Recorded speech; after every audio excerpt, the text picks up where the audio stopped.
My bad. I was gonna start at 3, and then I moved it to like 4, and I moved it to 5. I just ended up uh, taking longer to get some stuff done than I thought. I didn't want to be pressed for time, trying to get it all done. So, this will probably be a shorter stream in terms of Silksong since I'm already done. Like, it was annoying. I had to beat the boss again to get the achievements to actually like be recorded. Because if anyone noticed, there was some weird stuff happening with the achievements where it showed a couple of these that I got really early on as if I hadn't gotten them, and then it stopped doing that. But then when I went back down, it hadn't given me these 3 for some reason, even though I'm supposed to get them after an ending, since I did Mr. Mushroom's quest and I had 100%, and I beat the boss. So you start the ad. But I had to beat the boss again. Died twice, but I had to beat the boss again, like literally right after I ended stream, and it gave me the achievements after that, which is just really annoying. But I mean, I did it on stream, so like, I don't think it matters if it's proof or not, but it was just annoying that it had that little bug. I'm assuming it's a bug because I should have gotten it, and it should have shown up. So honestly, just these speed run and steal soul stuff. But I was doing a little bit more steal soul. But yeah, I figured I'd just kind of mess around with the build a little bit. Try to beat the final boss with every crest. Yeah.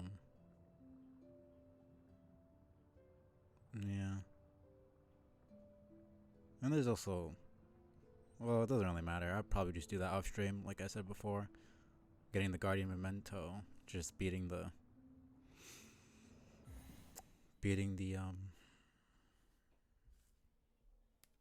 the scores of Seth, which is a bit ridiculous. Make sure everything's good.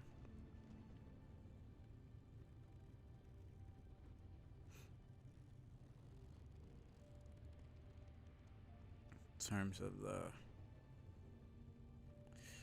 stream, should be fine.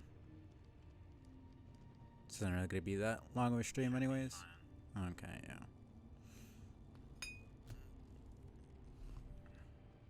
So yeah, I think I'll just so yeah, just try to beat her with every crest, even the freaking beast crest. Shaman crest is gonna be kind of rough. Same thing with the beast, since I'll only have heal. I won't have long nail or the extra silk meter doesn't really matter that much because I already have all the upgrades. But I think not having that range is gonna be a bit rough, especially since I'll only have 1 yellow slot, which I guess will probably just have to be magnetite dice, which is also going to be a bit rough. Let's just start from the beginning. Let's see. I think I just won't use any silk skills or tools because that's just going to make the fight easier. So I don't really feel the need for that. I mean, in general, most of the bosses I did with just the nail and maybe using a silk skill once or twice, but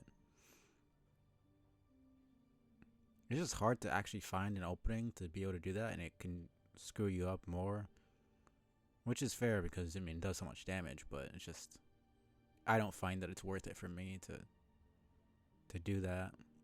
And if I find a good spot for tools, I feel like I'd just be very tempted to start spamming them, which is what ended up happening with Grohl and other bosses that I found openings for using tools. It just kind of trivializes the fight. And then if you end up getting hit once, it kind of throws off your rhythm, and then you're not really. I have to get into kind of a flow state of dodging, healing, and attacking. So once you kind of start just spamming tools, it makes it a bit more. Just becomes. It stops being a fight and more just you throwing shit at the boss, and it's not really fun for me. So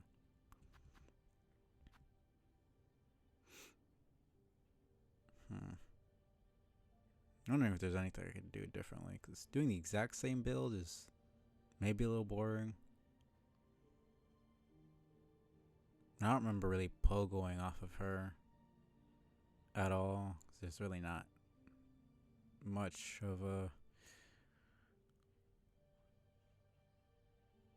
chance to do that. But maybe with the hunters, since it's at an angle, it could be easier.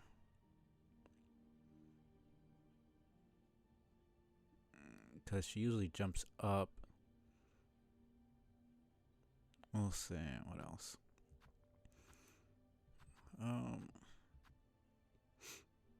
I could try and get some nail strikes in there.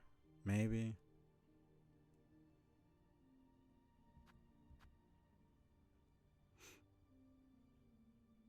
Because it's a double swipe for the hunters.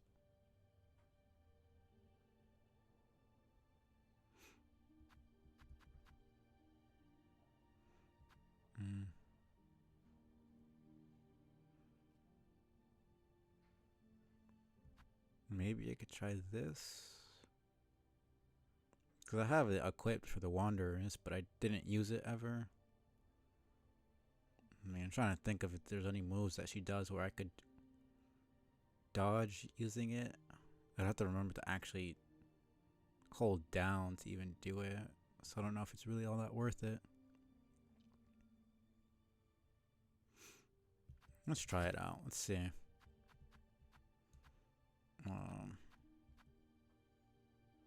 Yeah, that's already got pretty decent. Oh yeah, now that's some crazy range in general. It's like essentially Mark of Pride. Now don't you have it equipped? Let's go. Hey, Kelsey. Appreciate you stopping by. Yeah, no, I already beat the game, so I'm just kind of messing around with different builds, but I'm having a great time. I'll say that before I get demolished by the boss a couple more times, but this has been fun. Hope you're doing well. Okay. And this shouldn't. Okay. Okay. This is different.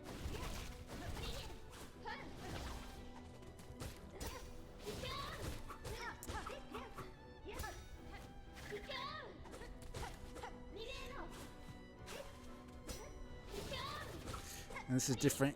I'm so used to the really. Okay. The really fast strikes of the Wanderer crest.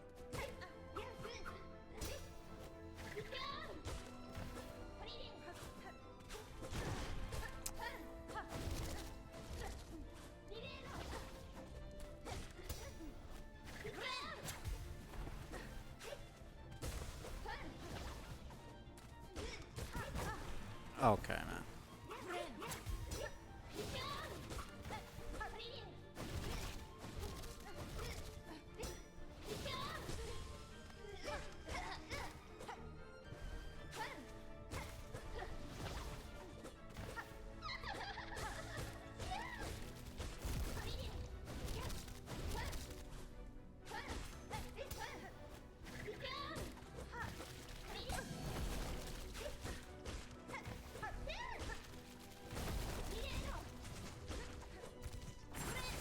Why did I do that? Oh yeah, I mean, if you enjoy this kind of stuff, then for sure, And especially since, like, goodness gracious. They're gonna make DLC, I'm pretty sure. So, and I'm pretty sure they'll probably do the same as in the last game where they had a boss rush. Because this game is really long, so it'd be kind of annoying to have to play through the entire game just to beat the cool bosses again.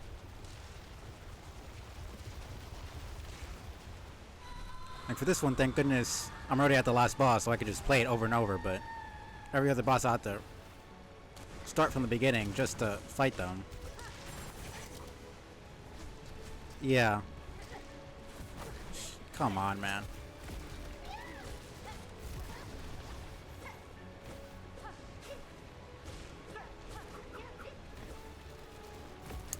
But yeah, no, I think it's one of the better parts of the game.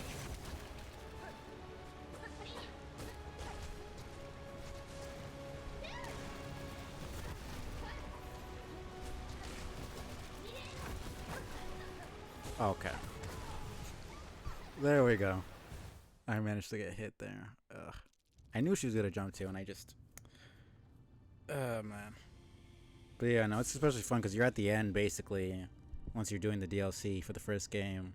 And so you have, like, everything unlocked. You can just pick and choose your builds and everything. And they also have, like, a place where you can fight every boss individually. So you can choose whether you want to do the boss rush or just challenge a specific boss. And they have different modes where it's like you could fight the regular boss, you can fight it with doing double damage, and then you can fight it where if you get hit once, you're killed automatically. So you essentially have to play perfectly. I mean, not essentially, you have to play perfectly, or else, you lose. So it's very... I like that where it's... Yeah, exactly. You can actually start to experiment, because when I played, I just found what worked for me, and then I just went there, but there it's a lot more, like, since there's no stakes, really, it's just you're beating the boss to get better at it. And yeah, exactly, challenge runs. You can kind of just mess around with what you haven't really tried out yet.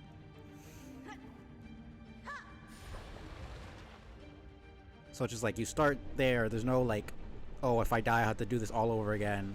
I have to get all the way back to the boss or I'll lose my money or anything like that. No, you're straight to the boss. So you can focus a lot more.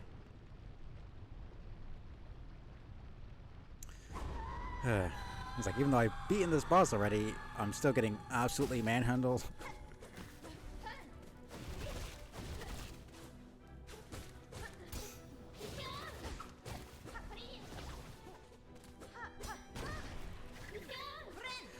Okay.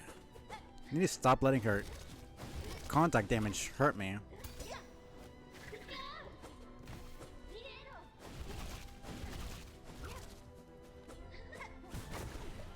I knew she was doing that.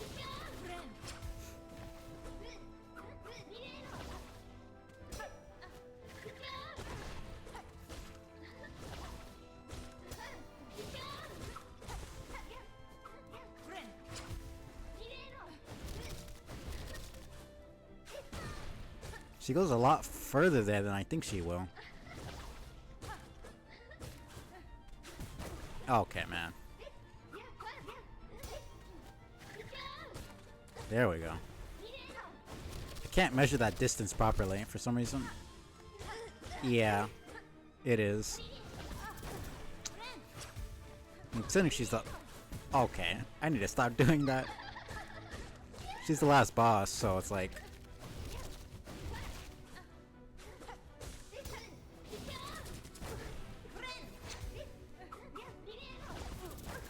Okay.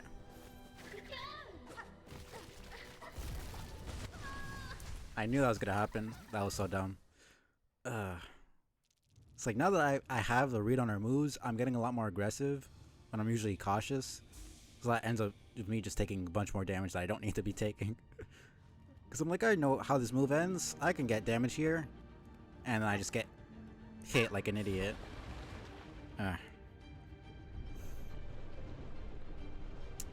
Like, I'm either really, really cautious and I end up taking forever to beat the boss, or I'm way too aggressive and I get killed in like 2 hits. Okay.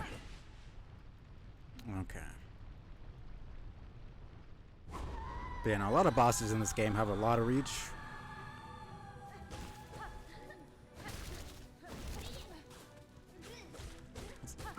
Ends up with you thinking about how to... Okay. How to deal with their moves.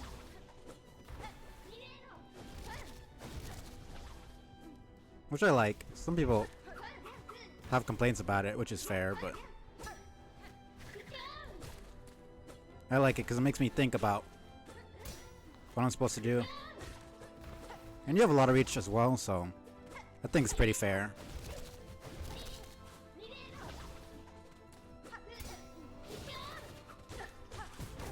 I knew she was gonna do that.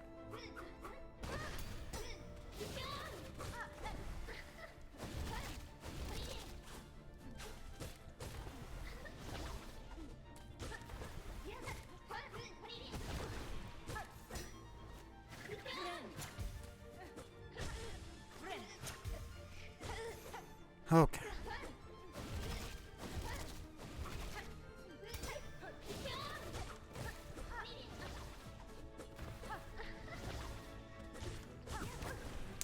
Nope.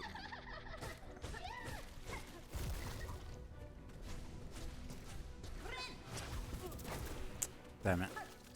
Should have known. Okay, man. Shit.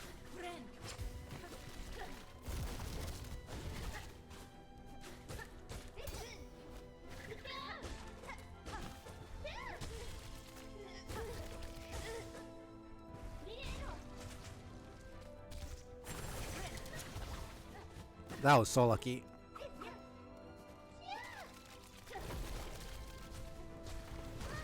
Okay.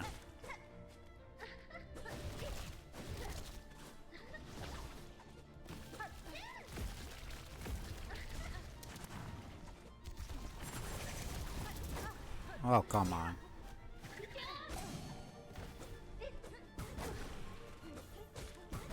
Okay, man. Oh, man. This is so screwed. Okay.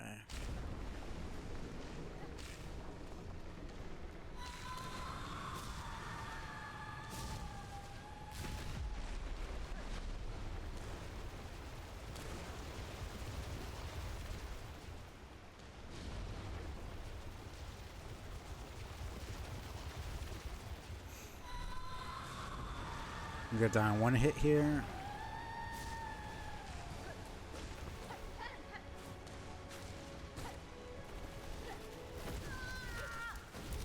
That's the second time that's happened.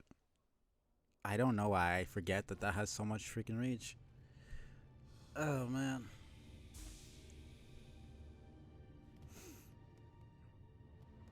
You know, I haven't even been thinking how to pogo because there's way too much to think about in this fight. I don't think I'm ready for that. It's hard enough to try to dodge her attacks and actually get hits in. Yeah, thanks. I'm just trying to mess around with different builds because I used a different moveset to beat her before. So I just kind of want to mess around and actually get better at the fight.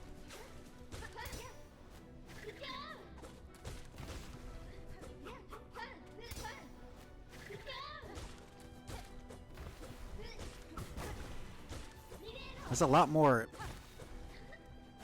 vertical reach than I would expect it to have. So that ends up hitting me. Damn it.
Ooh. Okay. Come on, man.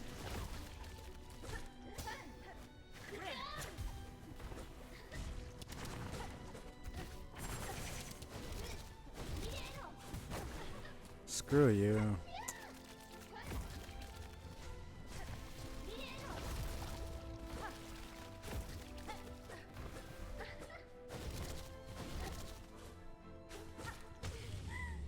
Okay, that's a lot better.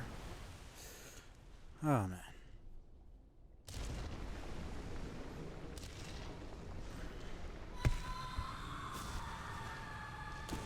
Let me pay attention here. I'm trying to get some water. I don't think I have the time.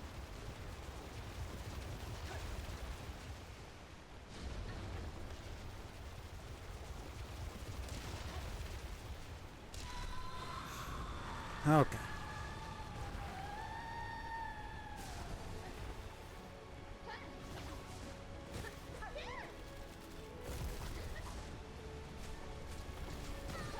Okay. It's like, I think that's a little bit bullshit. Where I'm trying to run away from her attack, and then she immediately comes up where I'm about to be. Like, I can't deal with that reliably.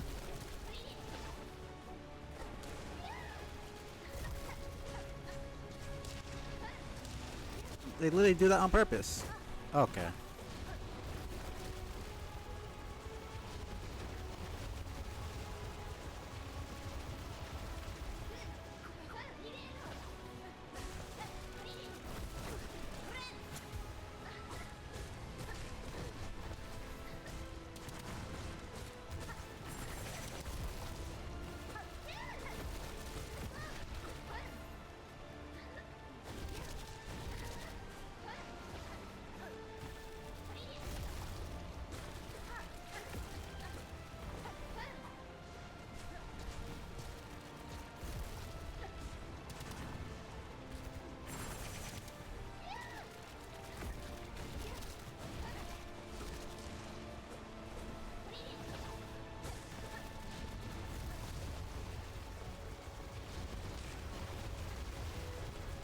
Oh shit.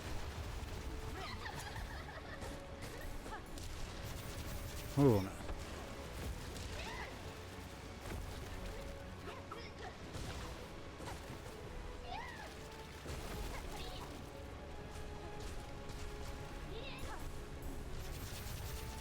Holy shit.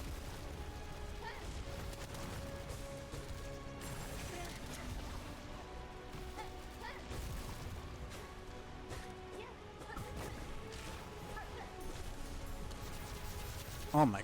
See, this is the part of the boss like I fight, where I just have to be reacting to every single little thing.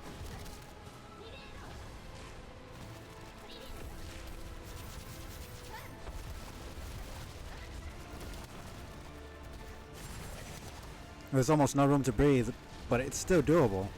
I really enjoy this.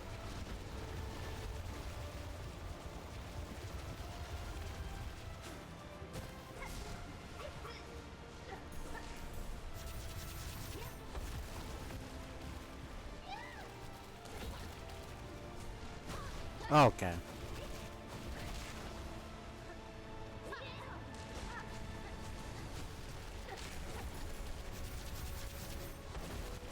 Yeah.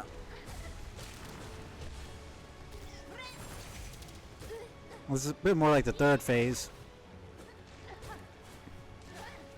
But okay, there we go. Ooh. What was it, like 5 tries? Something like that? Alright. Not too bad. I mean, Hunter and Crest is one of the better ones. In general.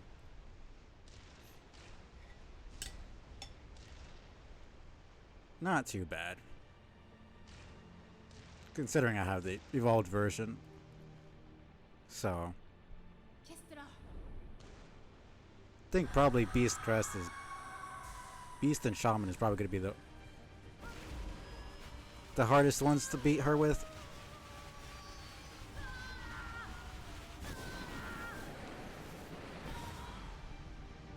This is still so cool, man.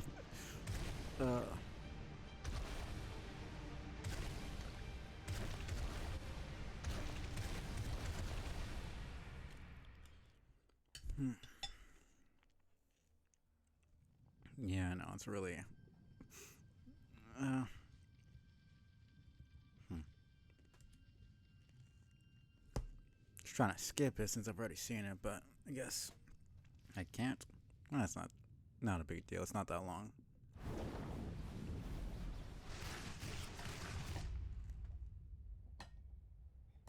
So it's very interesting because it does suggest that the Lord of Shades can hurt the Void because.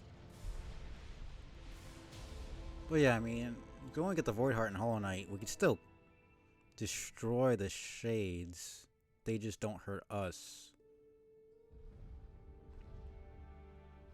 So yeah, no, it does make sense. Because now the Knight can control all Void under its will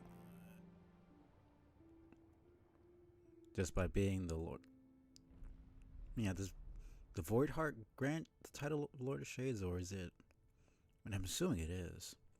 So I really don't know much about any of this. We know like so little. These are more just speculations and stuff I've seen through watching lore videos, but it would be interesting to see if they give us more information in a DLC. Because I did not expect them to confirm that this was actually a sequel. I was like 100% sure this was a prequel. It made sense in my head for some reason, but now I'm glad that that's not the case because this is a lot cooler. But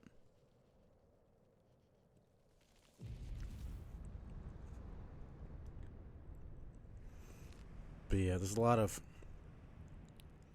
new informations and a lot more questions than answers, I think.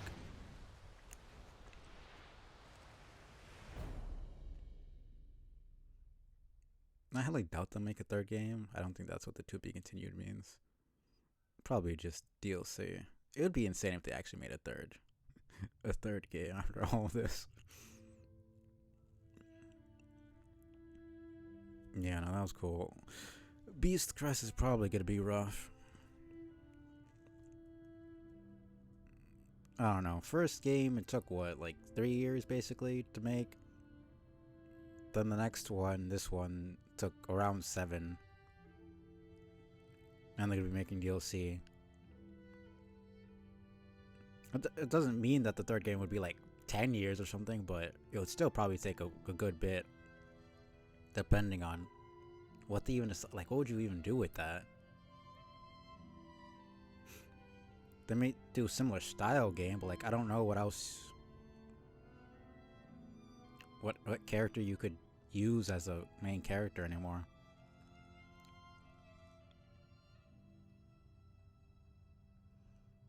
I mean, I just have an idea for a more hybrid type of genre. Yeah, that's true. It just depends on what they want to do with the universe, if they want to do anything more. Because in the first game there was a cartographer who had a wife, well, has a wife, who was a warrior. So I had an idea of like, you could go around. They could make a game where you go around as, like, it'd be two people. One is the wife, one's the husband, and you go out, you map out the area, you explore, and you're like avoiding obstacles and stuff. And then another person is, in the shop, because the wife she runs the shop most of the time because the husband's out mapping the areas and stuff. And she could be like running the shop, so it could be like management mixed with exploration. And there could also be, since she's a warrior, there could be like combat segments where she has to like go save her husband or something. And like she could be his bodyguard. I don't know how they would implement that, but the idea for me sounds fun. But other than that, I don't know who they would even. It's probably interesting. Yeah. No, they're a lovely couple. I love that both of their characters are very cool. But in general, I think that could be a cool idea. Oh, damn, the freaking ad starting. Oh, whatever. Okay.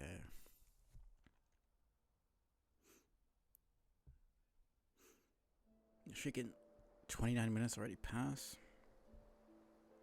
It has been 30 minutes already.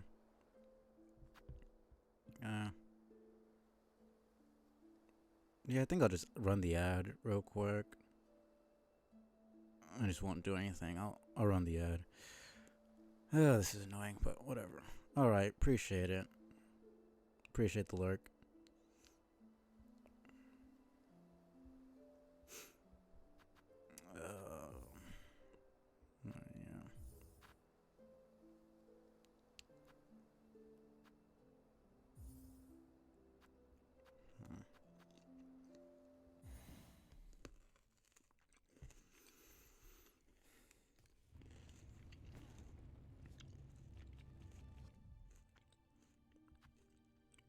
Yeah. I literally put this on and I didn't even use a single. I think I'll just do regular nail strikes. There's no point in doing anything else. It's whatever. I got Reaper, which isn't really going to be that much different. Oh, it kind of is, but.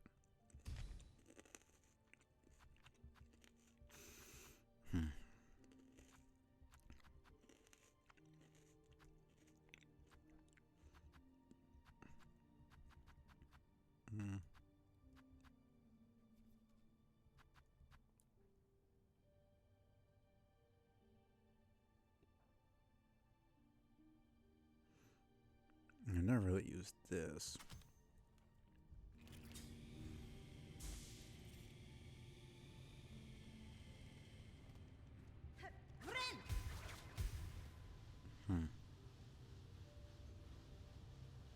That might screw me over. Let's see. We'll see if this works. Yeah, I chose to put multi-bind on. Just to have it. I think I'll just put reserve as well, just in case.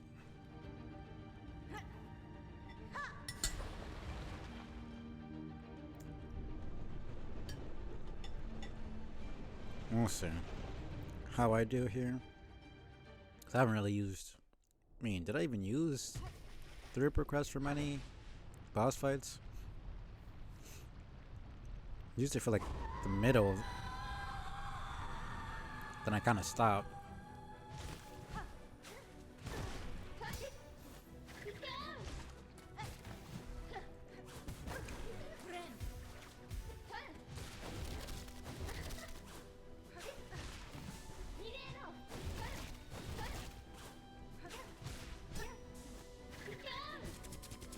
Okay, man.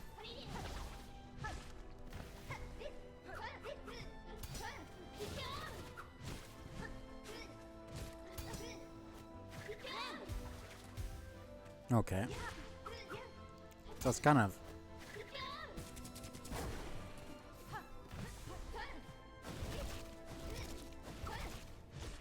worthless to heal. We don't only have 2 or 3 hits.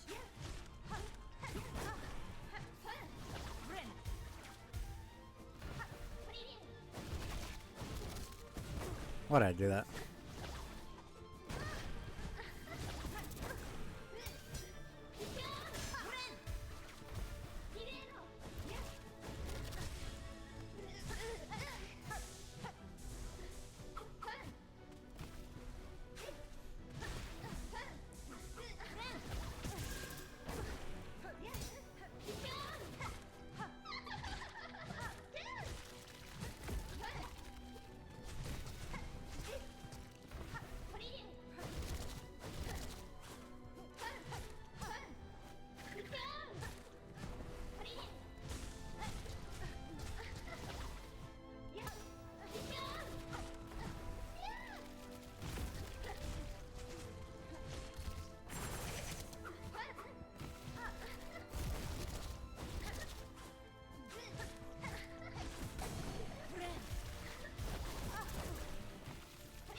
Okay.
Oh my.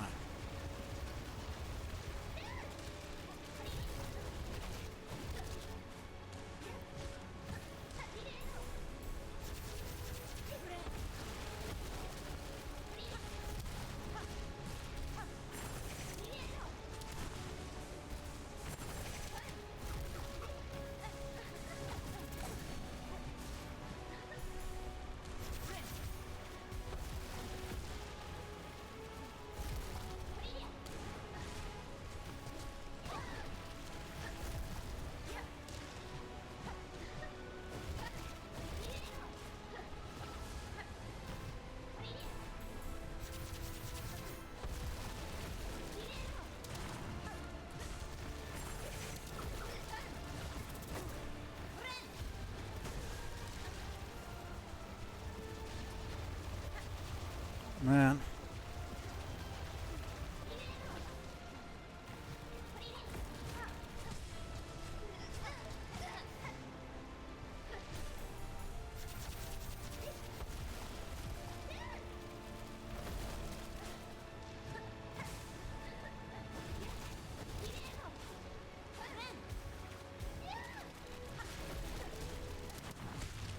There we go.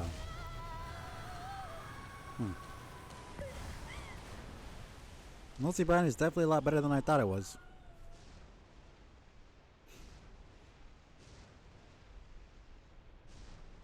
And all it does is take away one. It's definitely a lot better than deep focus. Because it just takes away one from the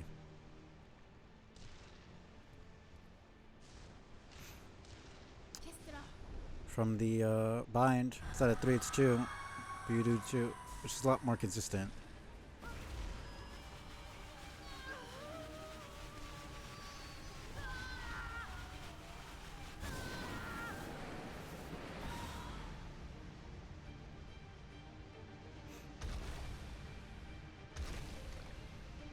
It's strange because it seemed like Grandmother Silk was turning into Silk herself. Like she was expending her own Silk, but that was killing her. It almost seemed like she was. I think Silk is tied to the soul, so she's essentially just giving her own life force, and it killed her. Then even with that, Hornet only survived because of the night. So Grandmother Silk is just fucking dead.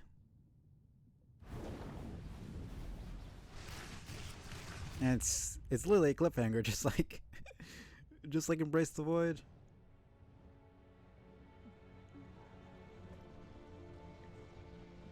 Because if the knight was here the entire time, why did it take this long for... Like, why was the void flashing out in the first place? Was it only because Hornet was in danger that the knight came to her aid? Or, like, what? Because this clearly shows that the knight, even in void, does have a will and does care about, you know, his own sister. What other reason would he have to save her?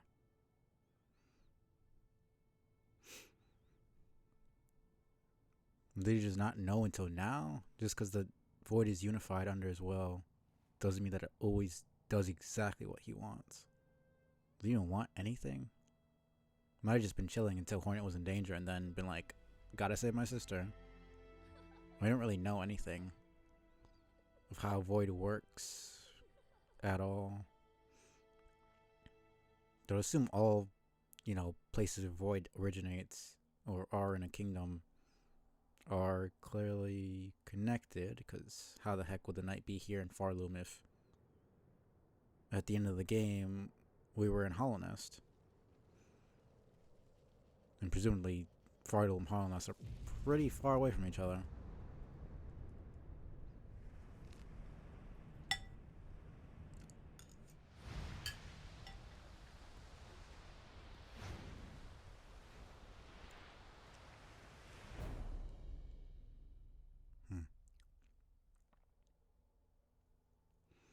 But I know I already had beaten it, but I'm surprised that I did it first try with Reaper.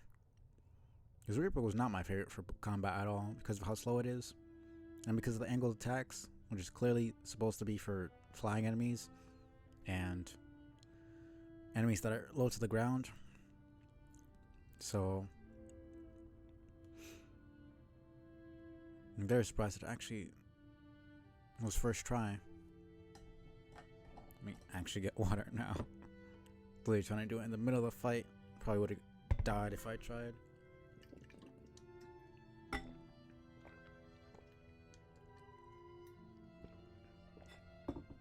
Oh no.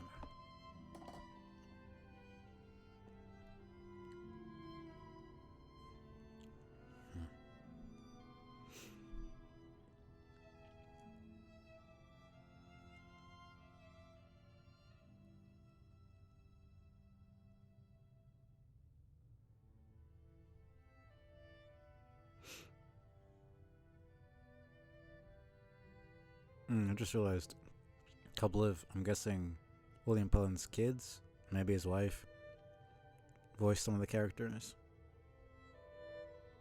I'm assuming that those would be his kids. Could be like younger siblings or cousins or something, but members of his family at least. And also, Griffin, don't know if that's a wife or just another relative. I need to search up who Leth voices. So I don't have everything on the wiki right now. But the voice acting is really incredible.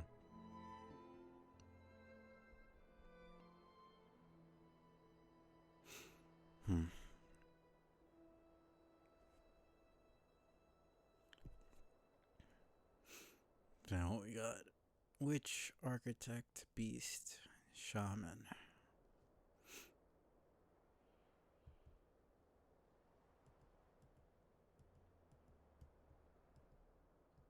I don't remember if it said Darkness and Dangers the first time.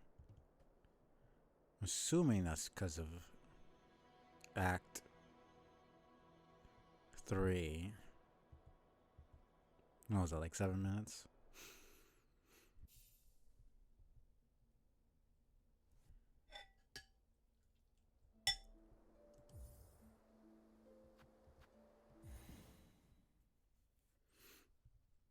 Let me just get Beast out the way.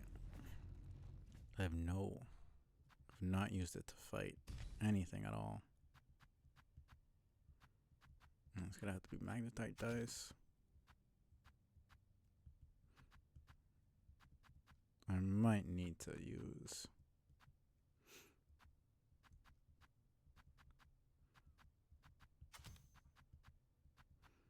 because there's no blue. All I'll have is, we'll see.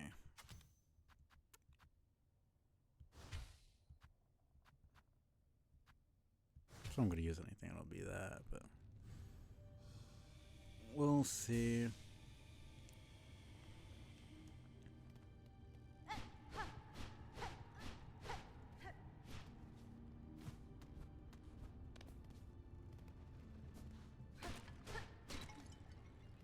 What was that again?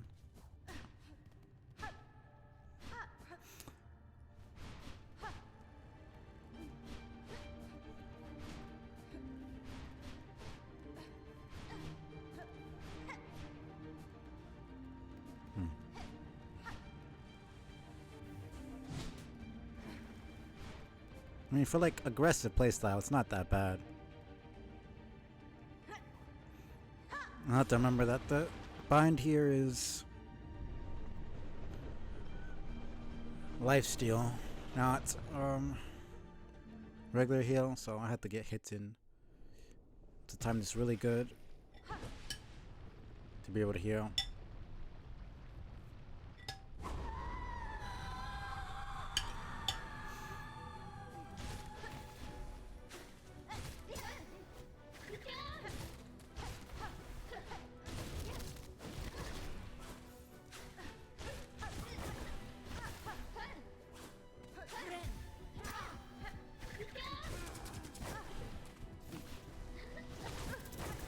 Okay.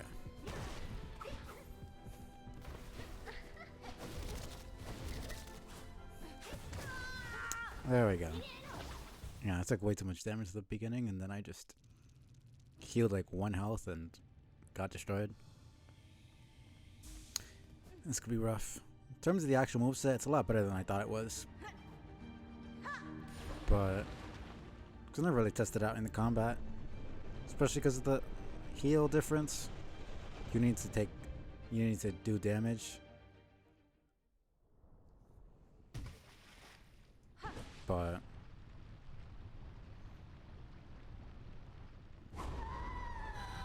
it's a lot better.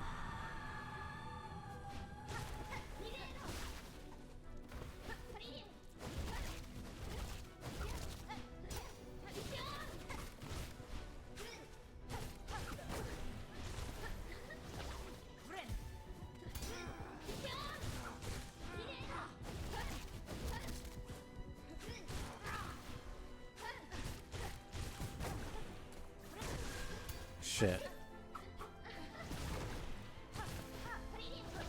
Shit.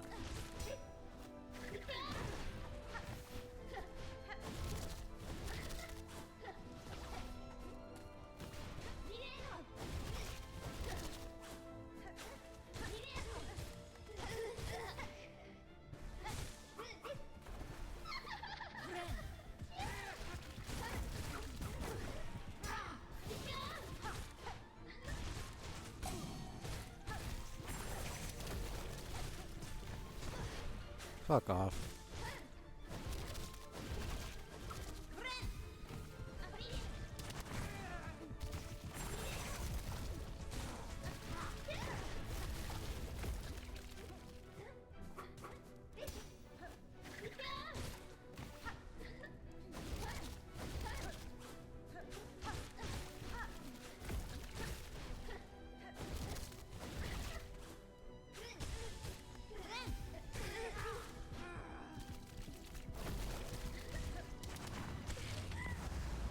Oh man, this is a lot rougher, especially since he runs away so much.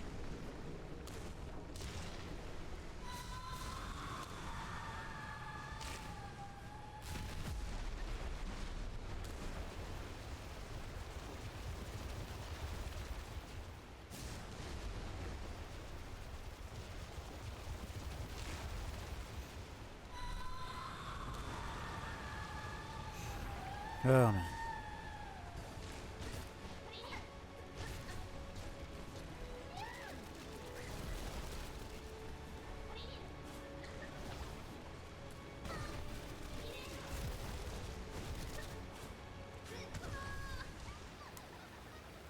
Like she comes down and then she goes like a little bit forward, just enough to catch you off guard.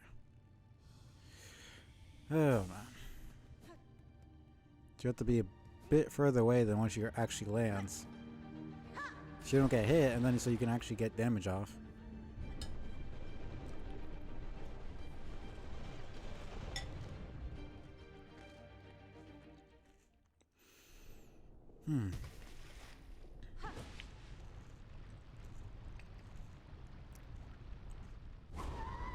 And the sprint.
Okay, a lot better.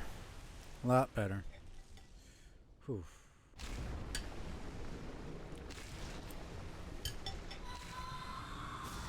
Can you focus up here?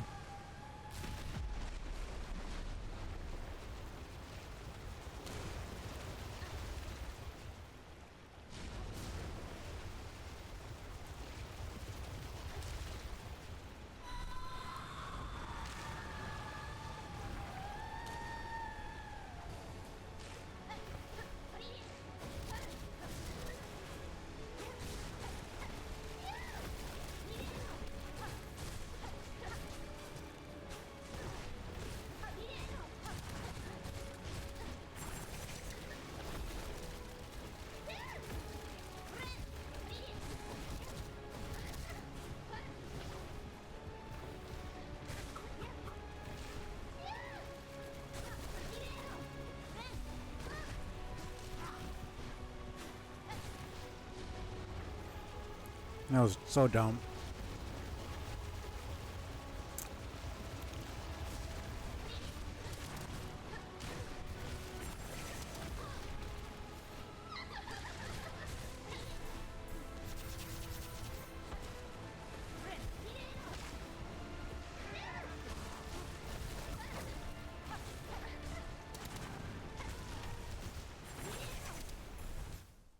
I should have known. I'm so stupid. Ugh.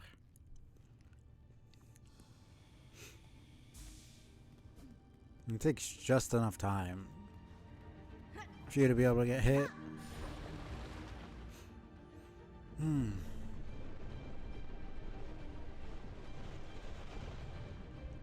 Like it like the entire thing is aggressive play.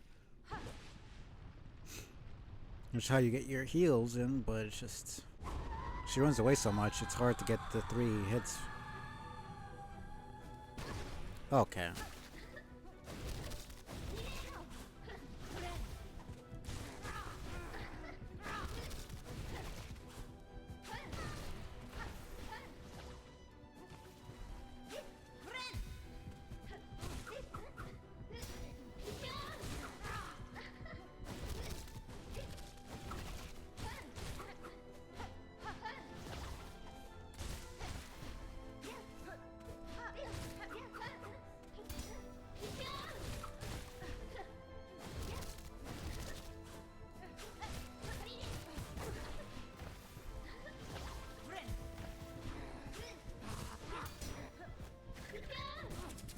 That's bullshit. I literally saw it hit her.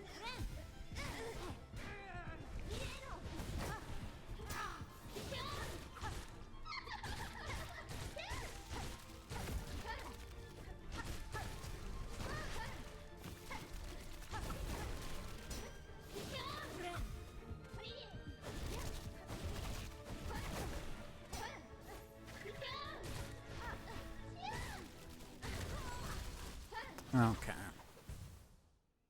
Also, that hitbox for that fucking grab attack was bullshit because I literally saw my hit connect with her, and then I somehow got hit by her attack that was happening. And it's like, just a little bit bullshit. Just a little bit.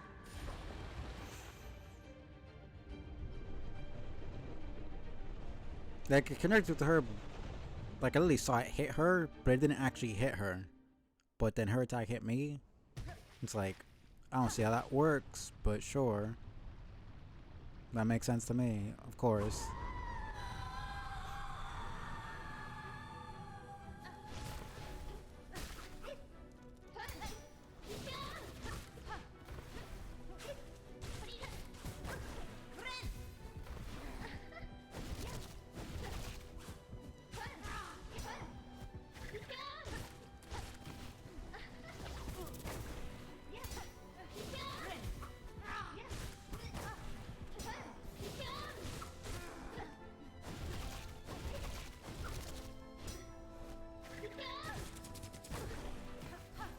It's like it lasts longer, specifically to be able to do damage.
Get out of here, asshole.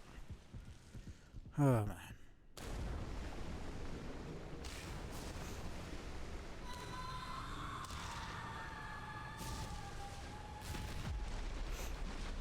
Let's see.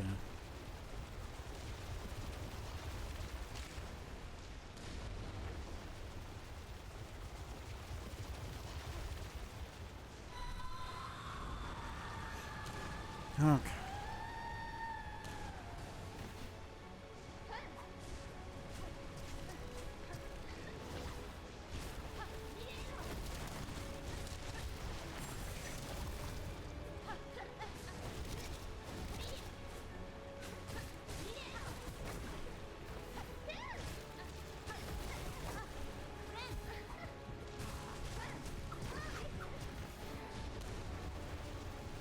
Fucking annoying, man.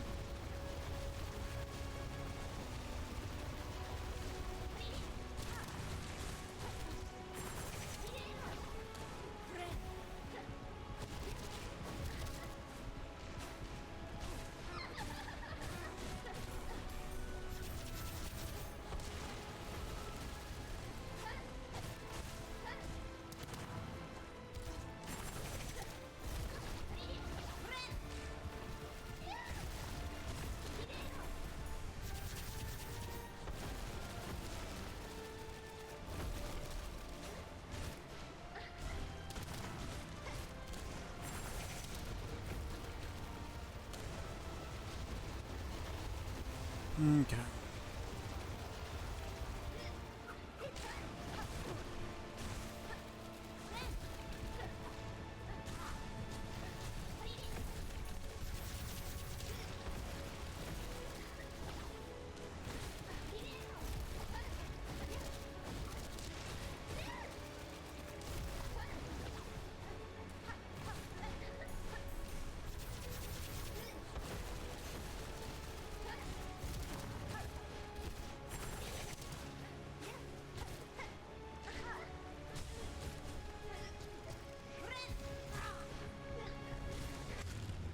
Goodbye. Wow. It ended just as the ad started. Okay, cool.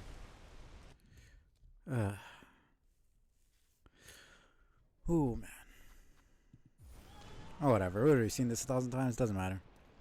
I'll just let the ad go.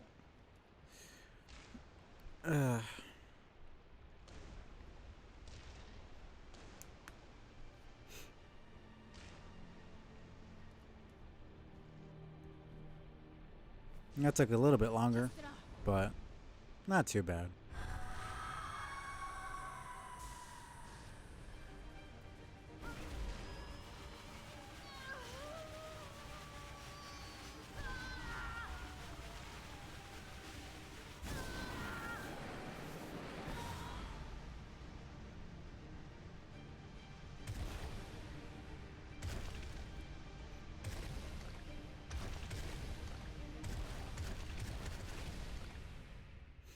Alright.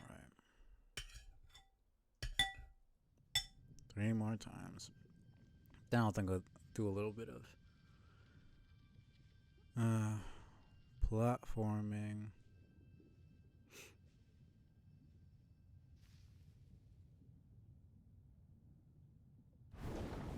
Well, no, I'll try to beat Seth's scores a little more.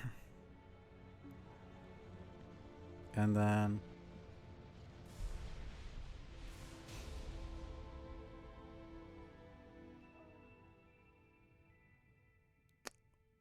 I'll maybe do because the Mount Fay platforming is kind of just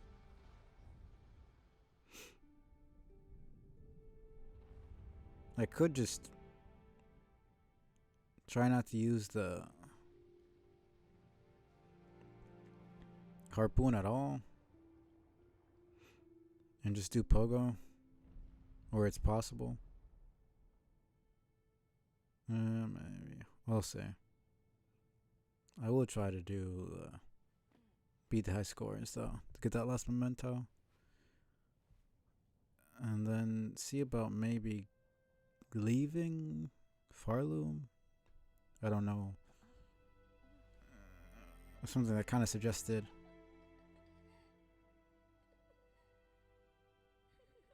He's like, I don't know if she's laughing because they survived that, and she's like, holy shit, or she's laughing because Hornet saved her. She's laughing because Grandmother Silk is dead, or what? Like, I can't really tell exactly.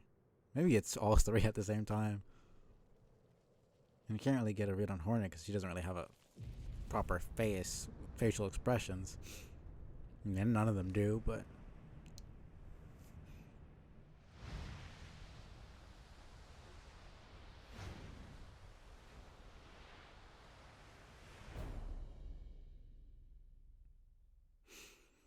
yeah, I think probably Witch and Shaman are gonna be the worst here.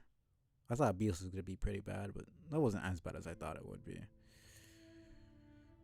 This freaking Shaman having to heal, go down on the ground and heal, and it takes a little bit longer. And then with Witch, you have to actually hit. You have to get like right close to the right near the boss and hit them. But I did it with Grandmother Silk. Did it cursed, but that's a way easier fight than this, so it's not really the same thing. We'll see though. I guess it was harder because I couldn't heal at all, but we'll see how this goes.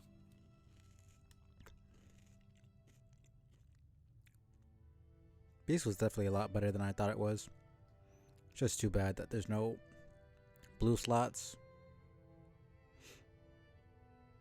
Just imagine how broken multi-binder would be if you got 2 per hit instead of 1.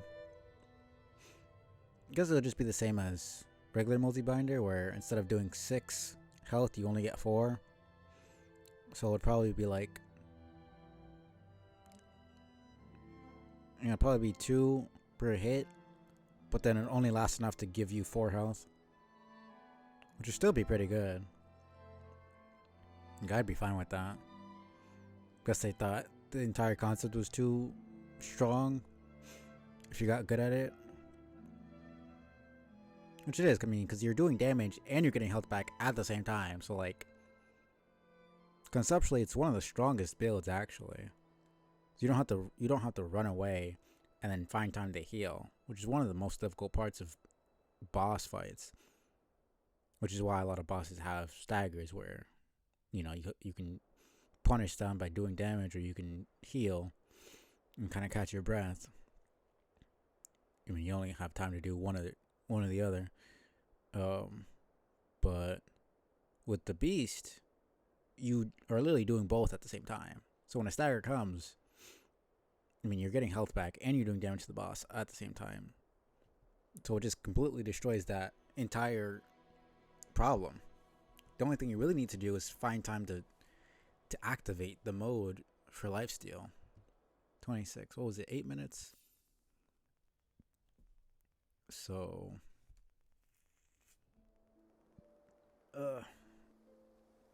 18 minutes. Not bad. Should I do Witch first or Shaman?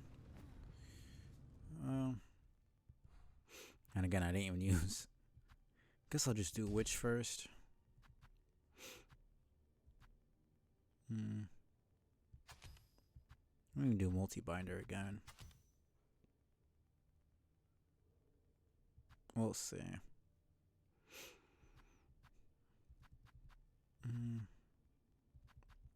Because it already has insane range. I might have to use the pogo a couple times here.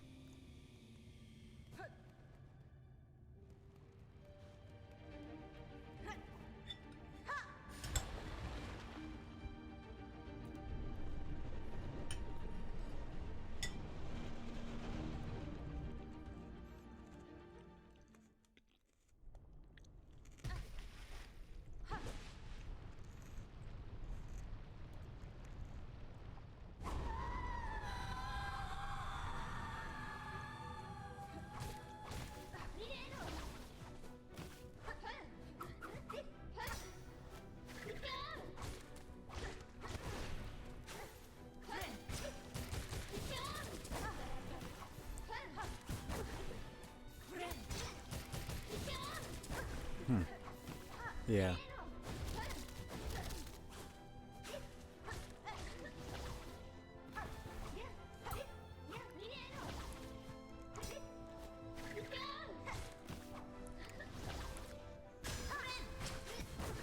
Damn it.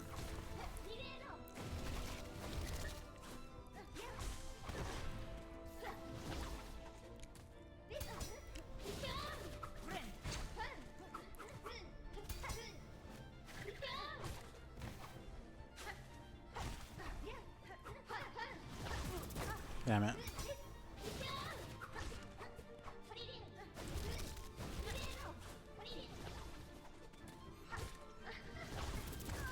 Yeah, okay, man. Sometimes it seems like I can actually get over that fast enough.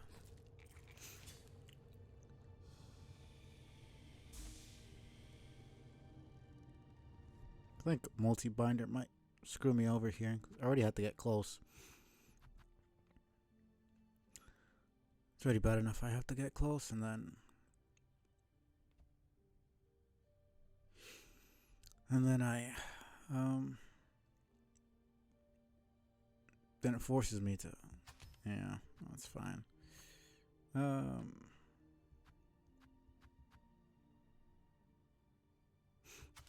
Maybe I just do that. I don't know.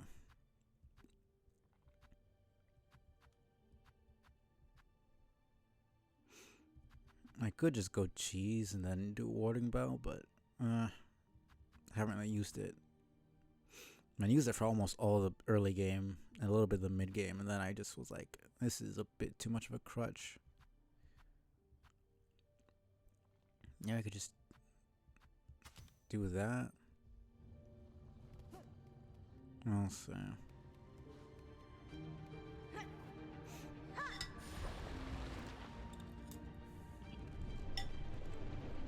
I could definitely do it. If I did the freaking cursed ending, I could do this. There's definitely openings where you can use it. And ones that aren't just a stagger.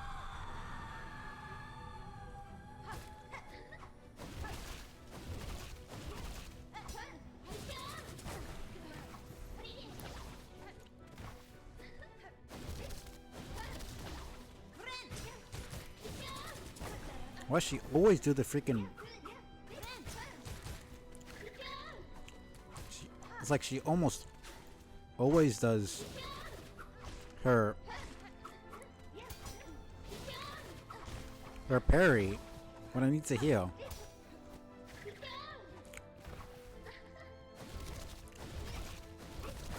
Fuck off.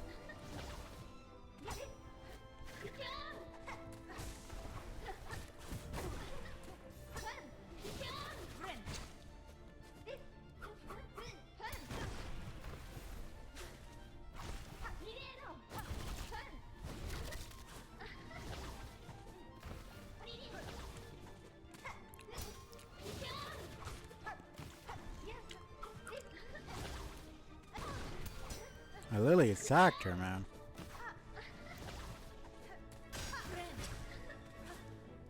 Okay. I knew she was gonna hit me there. I don't know why I landed. Okay, yeah, no. That's just useless because it makes it... It takes longer for the heal to start, and it's already bad enough because you need to be close enough for all 3 tentacles to hit so you can get the full heal. That just doesn't help at all. There's no point of having freaking injector band if reserve bind makes it just happens slower.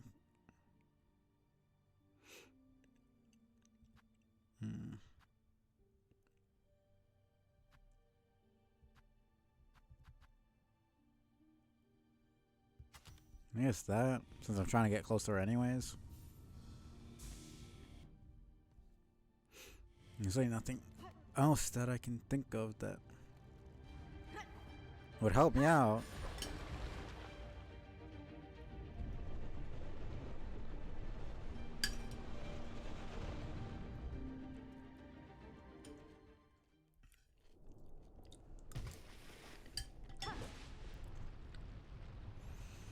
Okay.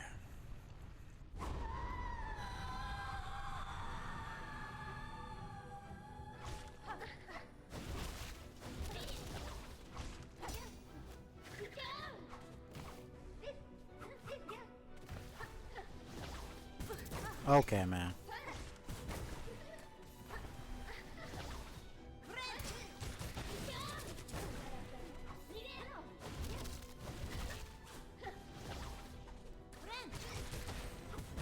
Okay.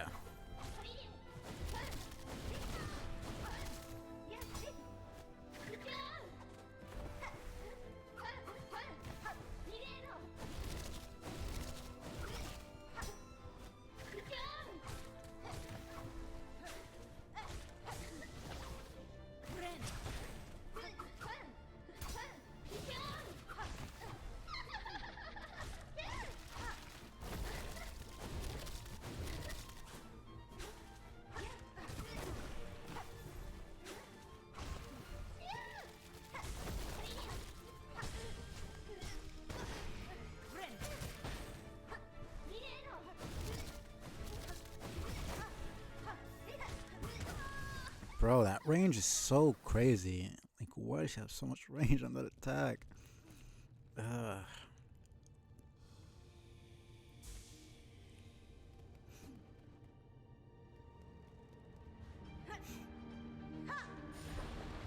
Like, Witch Crest has so much more range, but it's so slow that it's like basically useless for this fight. So they end up trying to hit her in the air, and it's like the attack comes out so slow. She already lands before I can even hit her.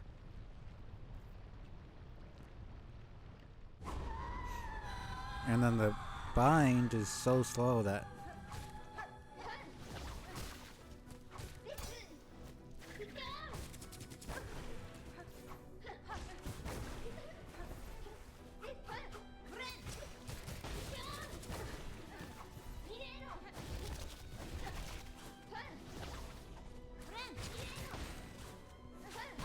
okay, man.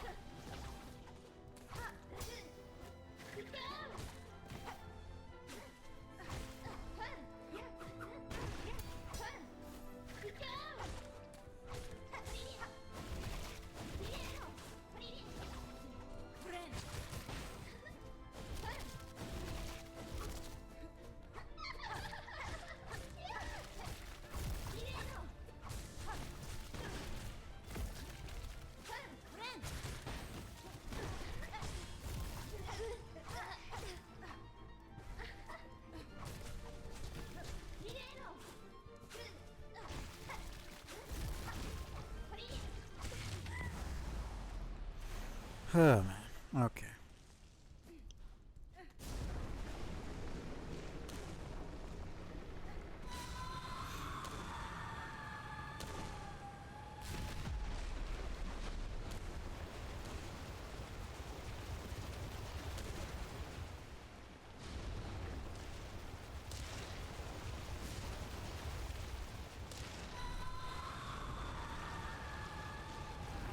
I need to heal immediately.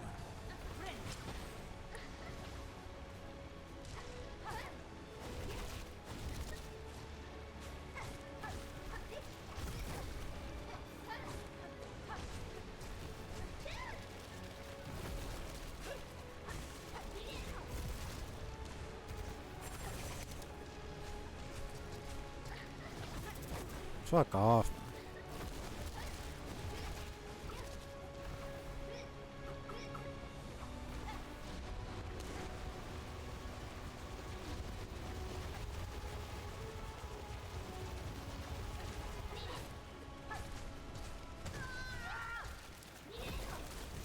It's like it's delayed specifically to hit you there. Assuming that's probably why, but it's fucking annoying. It's not like it's a clean tracking like most other projectile attacks are. Like it tracks you and then it delays and then it tracks you again. And so where you're going is essentially where it's, you know, it's already there. By the time you get there, you get hit by the other one, so. And then she's there as well, so you have to be In certain situations, you just can't avoid taking damage. Especially since there's nothing like Sharp Shadow. And there's way harder hitting attacks and faster attacks and attacks with more range. Like, if anything, we need Sharp Shadow in this fucking game. But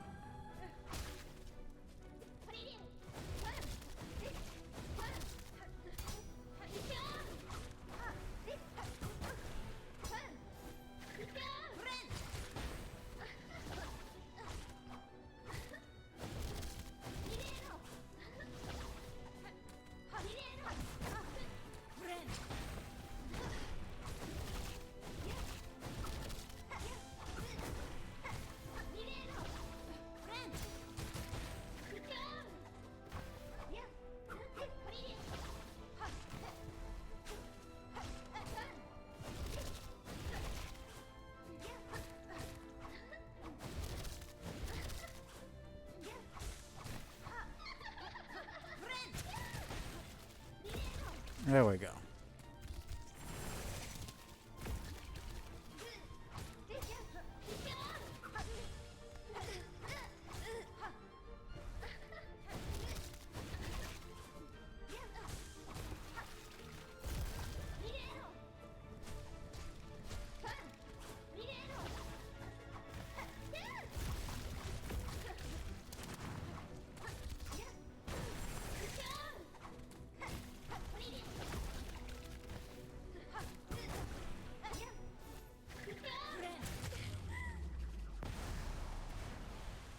Okay.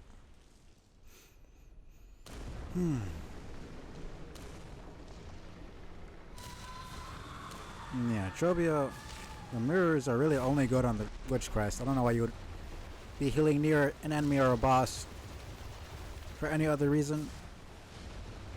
It really seems like they just made that charm specifically for the crest. 'Cause it seems like a really bad idea to be getting near an enemy like that.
Like, I knew she was doing that, but I was just like, that's a little bit bullshit to me. Where she comes up exactly where I am and then immediately does an attack that I do not have the speed to dodge. You know, and let's say I was running around, she wasn't there, I was running around, she would show up right in front of me and I would run into her and take contact damage. So, like, if she shows up like that and does that attack, I can't dodge it. Like, I legitimately cannot dodge it. It's impossible. Like, it's actually impossible. The dash isn't fast enough because it has too much range.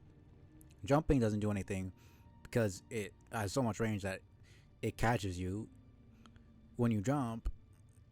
We don't have any sort of invulnerability frames. Like, even if I were to parry the first one, I wouldn't be able to jump fast enough to get away from it.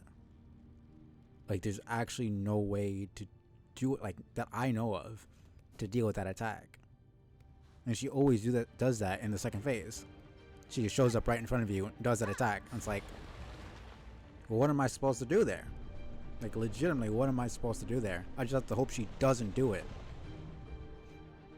Because if she does, I'm just taking damage. There's nothing I can do. Like, I shouldn't have to get Wanderer's Crest and do a bunch of parries just to be able to avoid that attack. That just feels unfair, because then you're punishing other playstyles. And I enjoy Wanderer's Crest. It's like there. It's like...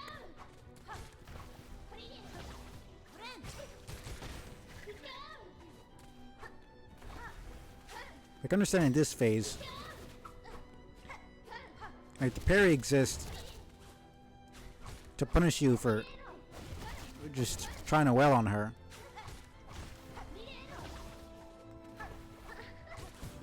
And that punishes your jump attack.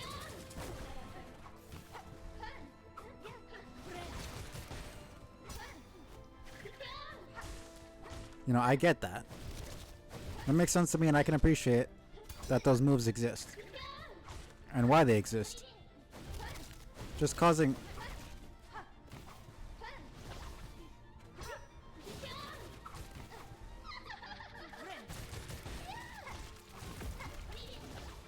But just the move where it's impossible to fucking dodge.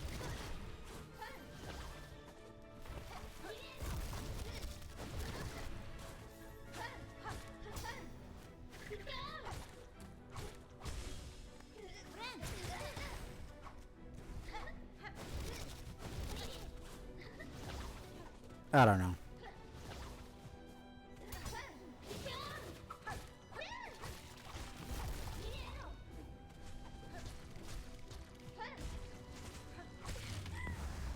See, like, that's awesome. The freaking goop gets destroyed when she goes to second phase. I don't know why it doesn't happen for the other attack. So they chose not to do it for that specific attack, which is kind of bullshit.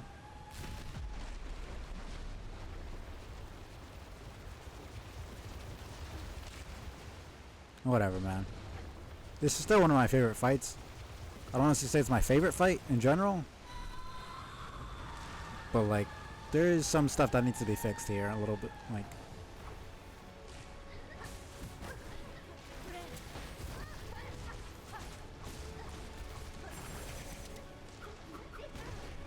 she's like, why does she get so close to me that she... There's nothing I could do there. She just...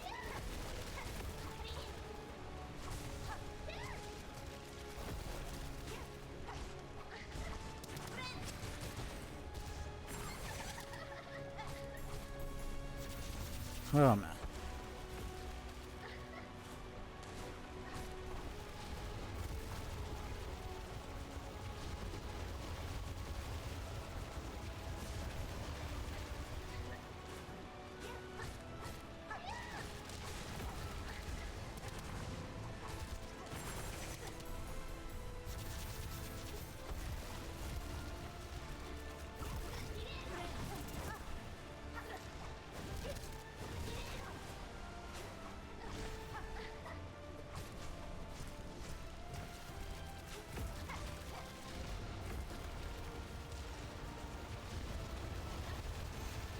Okay.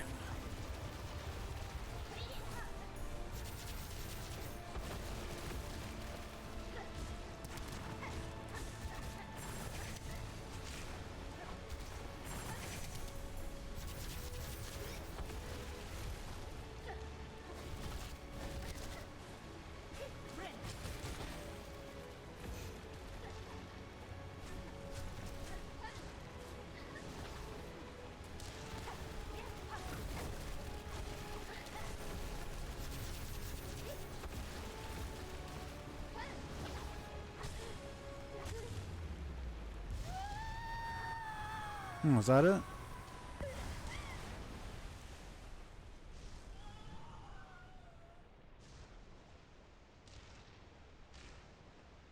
Alright. Not bad. It's a lot less worse than I thought it would be.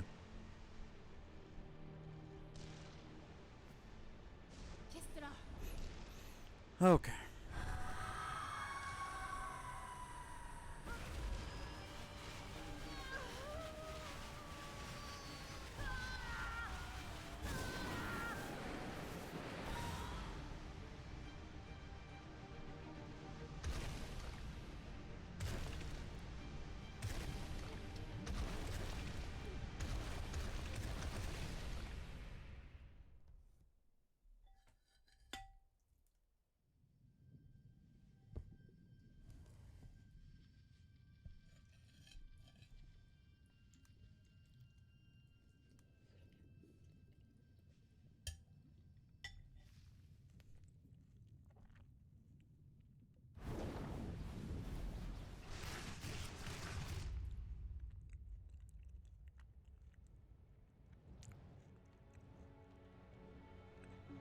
It was interesting that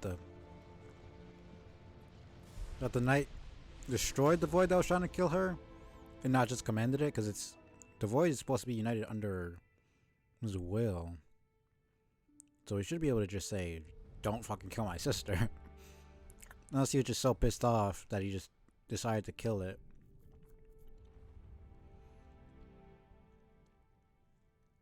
Maybe it just takes longer for void from other parts of the world to listen to him. Maybe we just didn't have the patience to tell it what to do. Because we don't really know how any of this shit works. You know, can't pause while I'm in the cutscene, so just have to let the ad play on its own. Shit could take a lot longer than usual, but whatever. So that's Architect and Shaman now.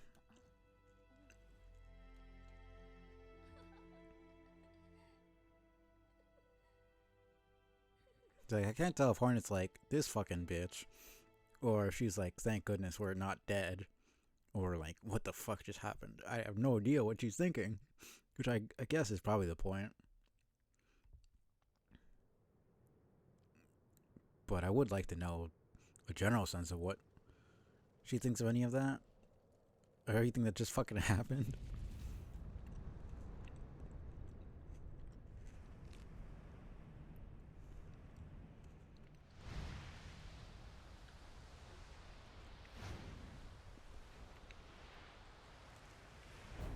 You just realized Mr. Mushroom kind of has the eyes of those who have the sight.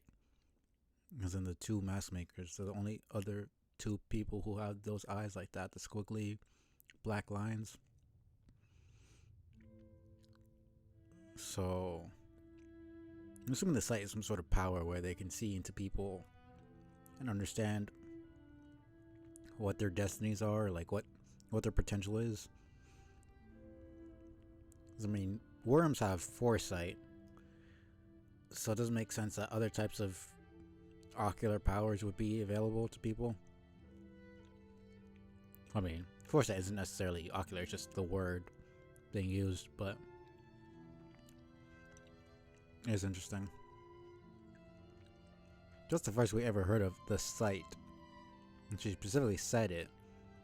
You have the sight, mask maker. Tell me what you see when you look at me. And talked about her being, you know, she's a hunter, and she's royalty, so she could be a monarch, and what else was it? I'd have to go back and see, because hunter, monarch, because she was trained to be a warrior. There was something else. I forget exactly what it was.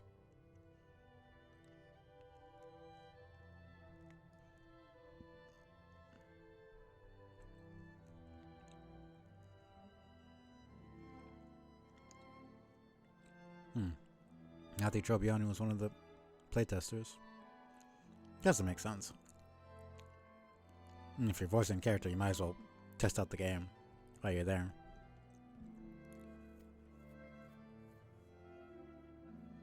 See, there's a lot of different types of powers that we don't really get to know about, which is like, it keeps me hooked, because like if there was like a detailed like lore expert in the game, an NPC who just was like, oh, this is this and this is that, it'd be kind of boring. Like, it'd be cool to know the different systems, but like, first you have to actually sit down and like explain it. I feel like in games like this, you just kind of have an idea and then you just put it out there, and then later on it gets, it gets worked into the lore a little bit more. And if you want to do something more with it, you do, but you're not necessarily coming into the game with like, okay, this is exactly how the kingdom is going to work. This is exactly how this system and this belief and this concept is going to happen. It's obviously going to be refining and changing up. 19 minutes. A little bit more. Thinking Shaman's probably going to be the worst out of all of them. But we'll see.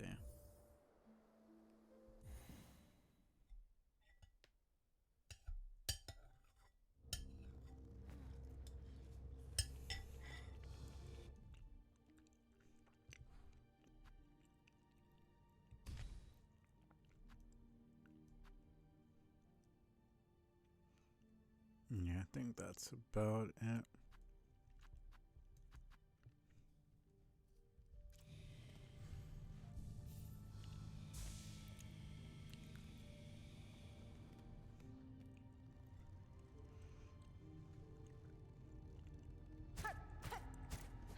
Yeah, that's good. See if I can't get a couple of nail strikes in there.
Fuck off.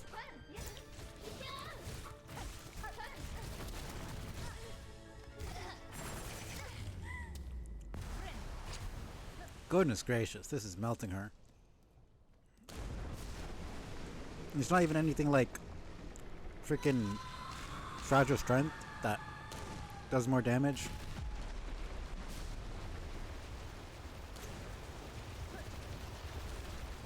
This might be the best one. Because I love Wanderers because of Quick Slash.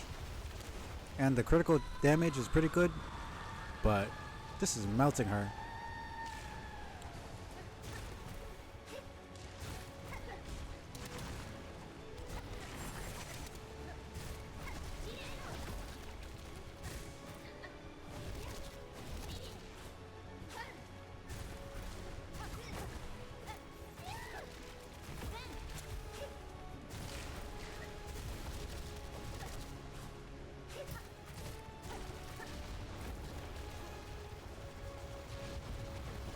It's even close, man.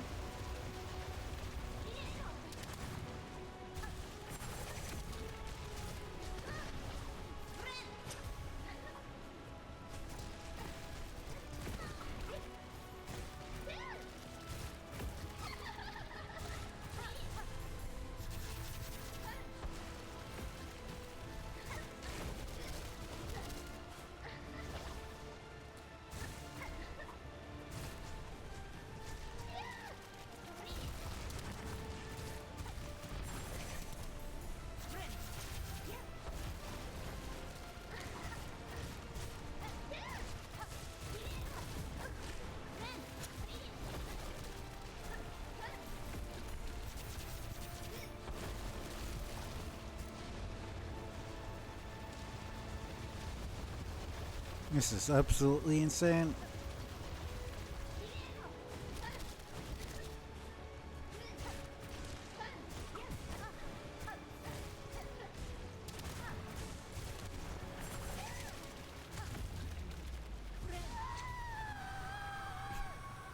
I don't think I've even ever got past half health. That was ridiculous. Even in playing using Wanderer's Crest again, I still died twice. I mean, I have the experience, but this completely destroyed her. It wasn't even close. I'll have to do Wanderer's Crest again.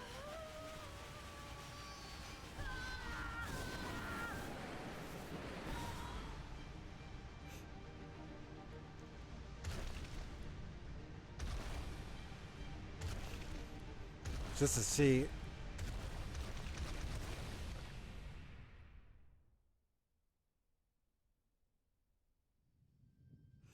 Yeah, I think I'll do a, like I'll time it just to see how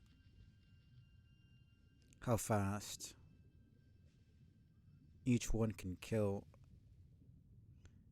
her.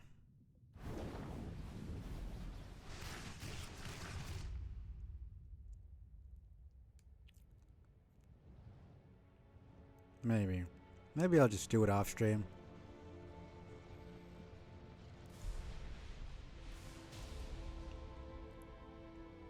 Yeah, it doesn't really matter. I've already beaten her with every single one almost.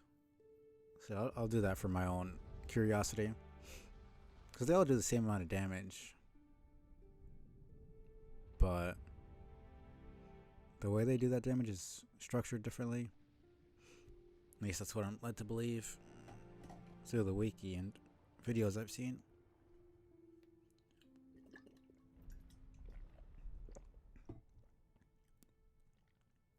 Because, yeah, it's like a screw. So it makes sense that it does multiple ticks of damage. It still does the 21, but it's just a lot faster in doing that damage, I think. A lot more consistent. Which is probably why it's one of the last ones you get. And that wasn't even using the fucking tools, which is another broken part of it, which is why people love it so much, but I couldn't care less about the tools. It doesn't feel, I don't know, it's fun, but like it doesn't feel intuitive or skillful to use them. I'm not saying you're not skilled if you use them, but just like I don't feel like I'm learning the boss or finding ways to figure out what to do by just throwing a projectile. Even with spells in Hollow Knight, like it was the same thing. Like you basically just found an opening and spam them to do as much damage as possible. You know, which is like that's fine. You know, you're dodging the attacks and you're learning the boss patterns, but like it's not really, doesn't feel the same to me.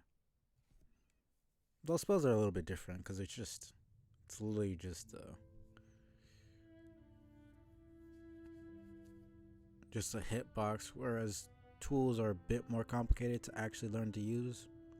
So there's a bit more of a skill to using tools, but it's, for me, it's not the same as figuring out how to use the crest.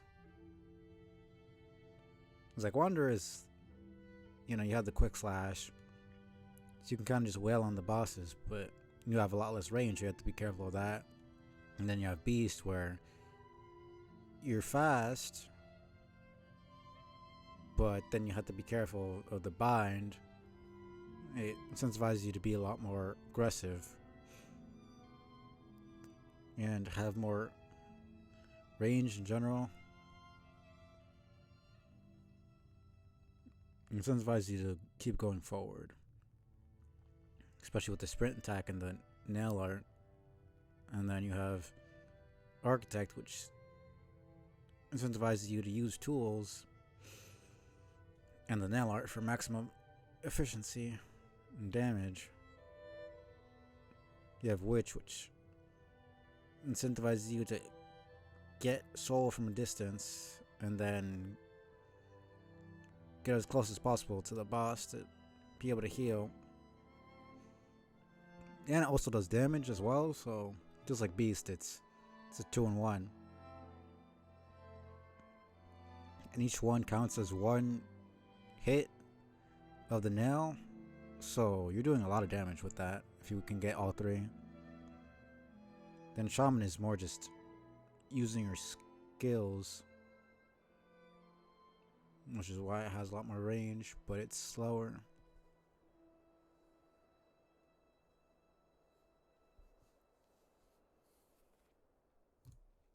Yeah, no, that was insane. So we'll see how long it takes me to kill her with the Shaman and then go to the Guardian Memento, if I can get it. What was that, 7 minutes? I mean, that was mostly because of the cutscene, if anything.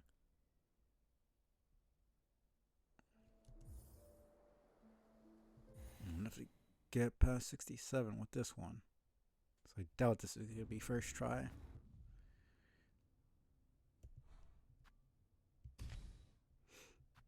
Man, I'm not even really using.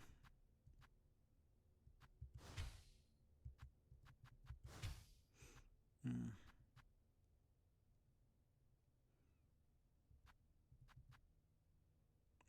not really using it, honestly.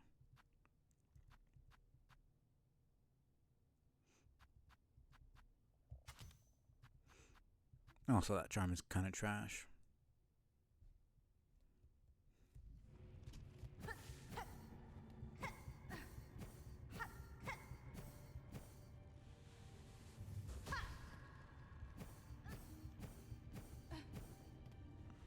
Oh.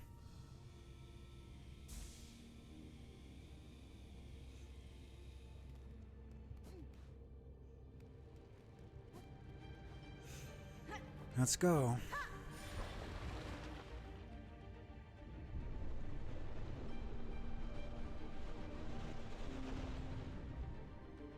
I haven't really used this one for combat either, so I have no clue how good or bad it is. It has ranged, but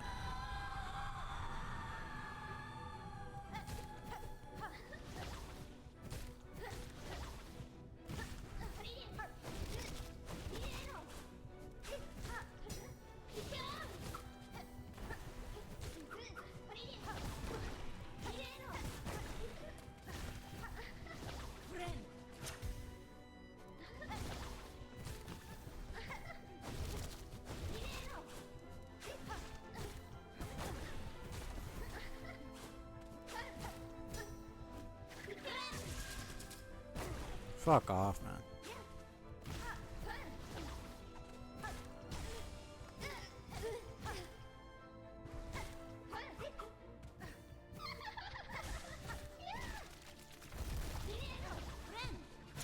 Yeah, that definitely takes a lot longer.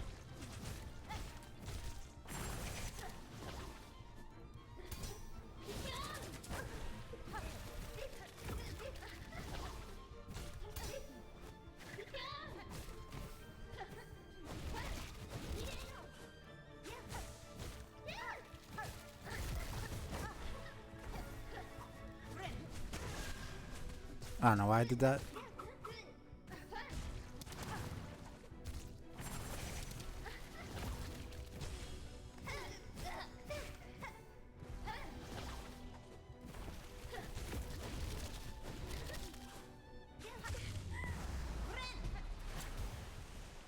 That was rough. I just picked really stupid times to heal for some reason.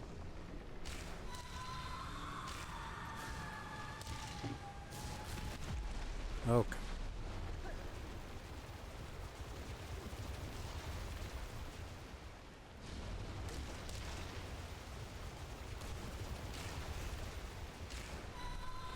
Come on. Gotta focus up.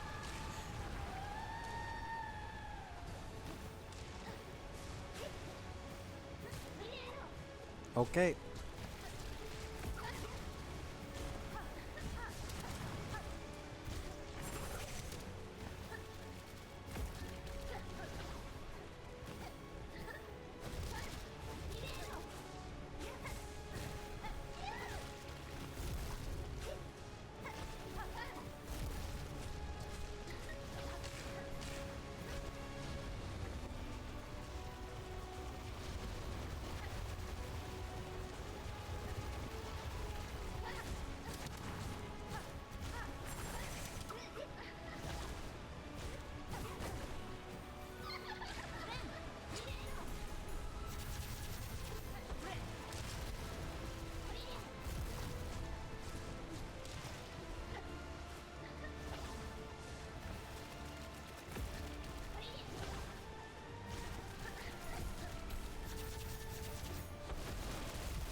Okay.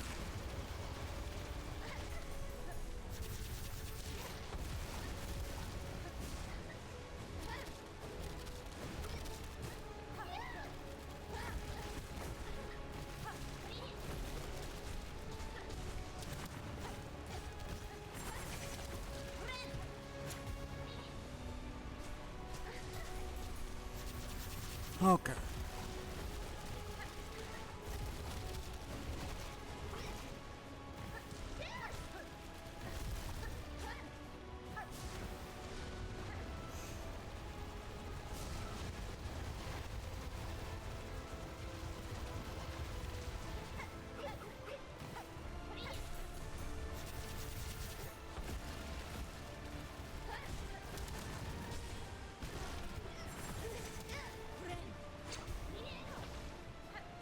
That was close.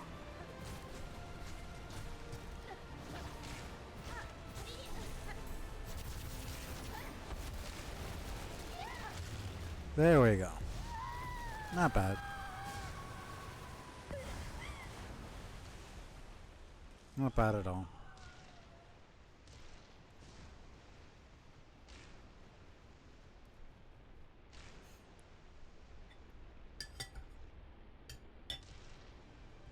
I'll probably just do it one more time with the Wanderers just to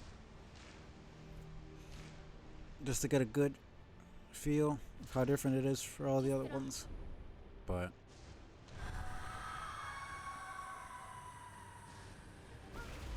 not to do it on my own, just to see how fast I can get it done.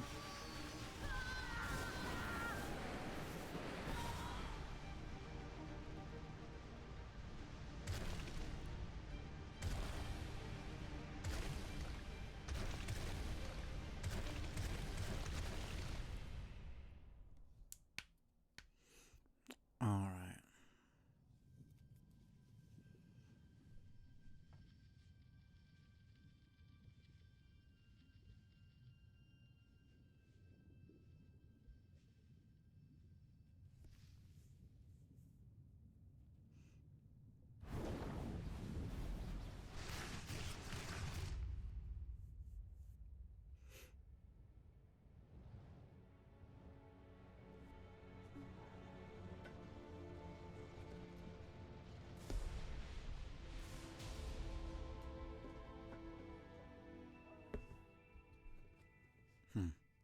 I wonder what she thought of saying.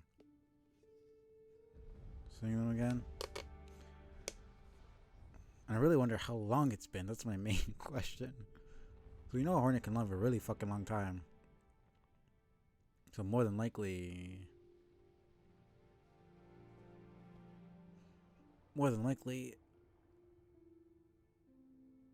you know, been at least a couple. And she lives longer than most. You already know that. Like a general approximation would be nice.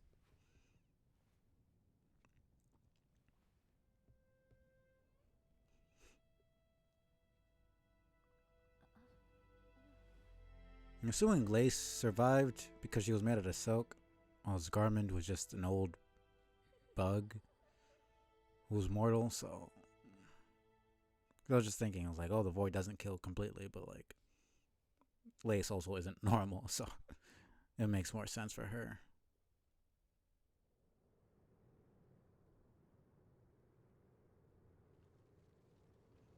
But yeah, again, so we have the regular ending where it's just we continue the cycle. The ending where everything gets fucked. The ending where we kind of help out a little bit, but not really that much. And the ending where we like actually save everything to the degree that we can. I don't know if they were trying to make it exactly like the Hollow Knight endings, but like it's essentially 1-to-1. You got the regular ending, the horrible ending, the true ending in quotation marks, and then the actually true ending, or the best ending, I should say.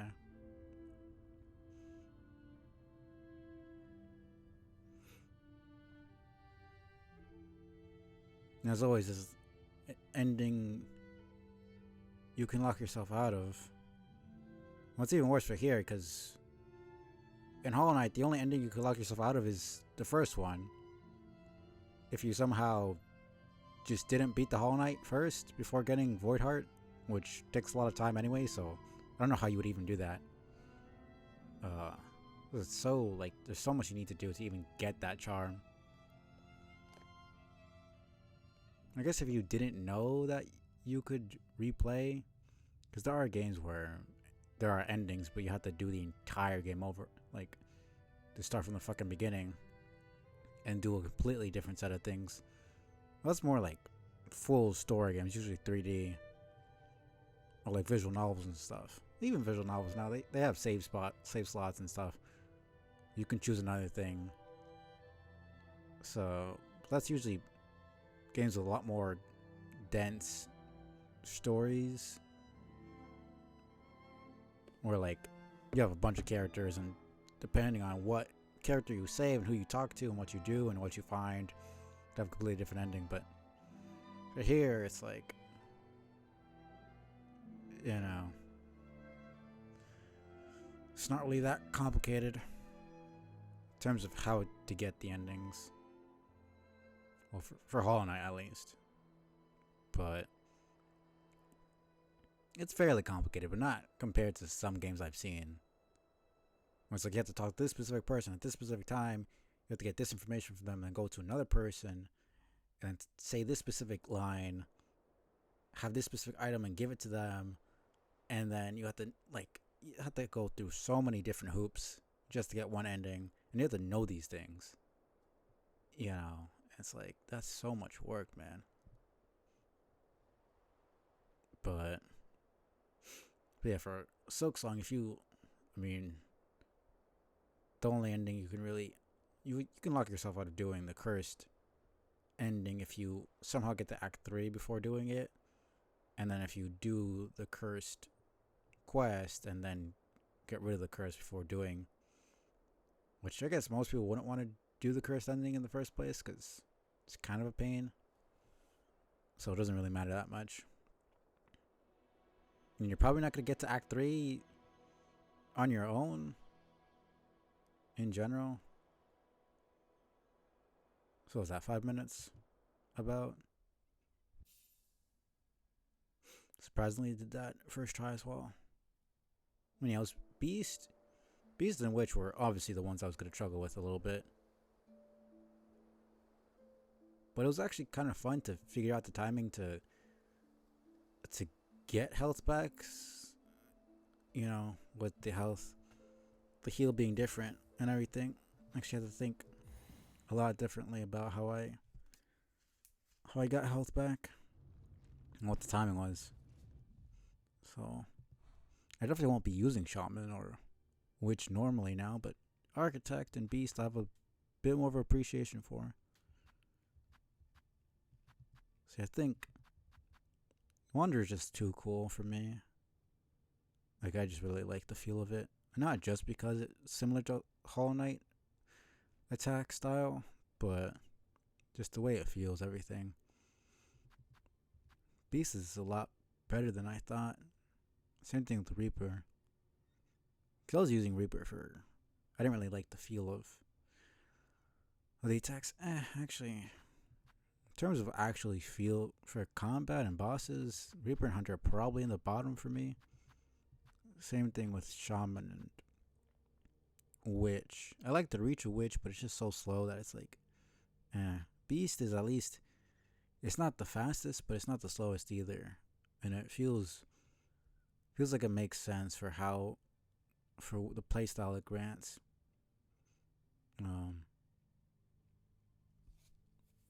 And yeah, like, don't really need, because I usually use the extra silk meter, but it's like, or long claw, but it already has a lot of range, and it's like 3 extra silk notches is not that much, to be fair. So I was just assuming it was not that great.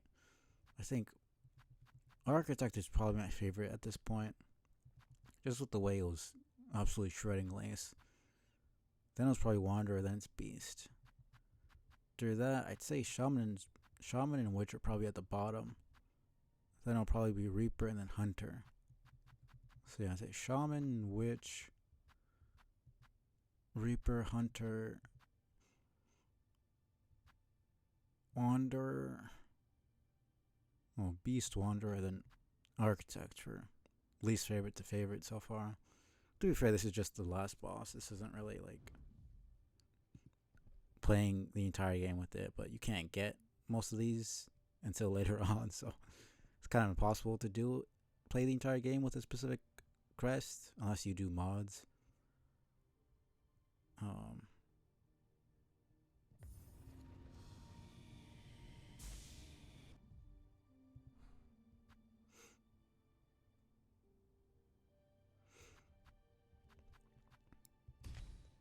Yeah, let's go back to that.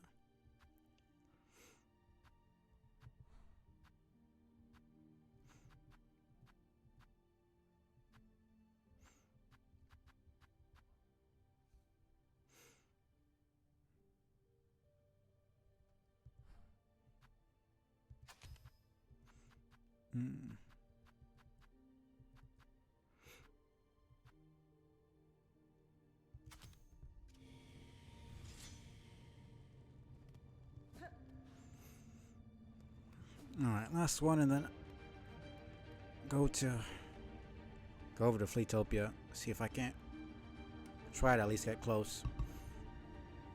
Then see about leaving the kingdom. Maybe she'd still say like, oh, I need to defeat Grandmother Sug, blah blah blah, to free the kingdom. But be interesting to see if there's anything different.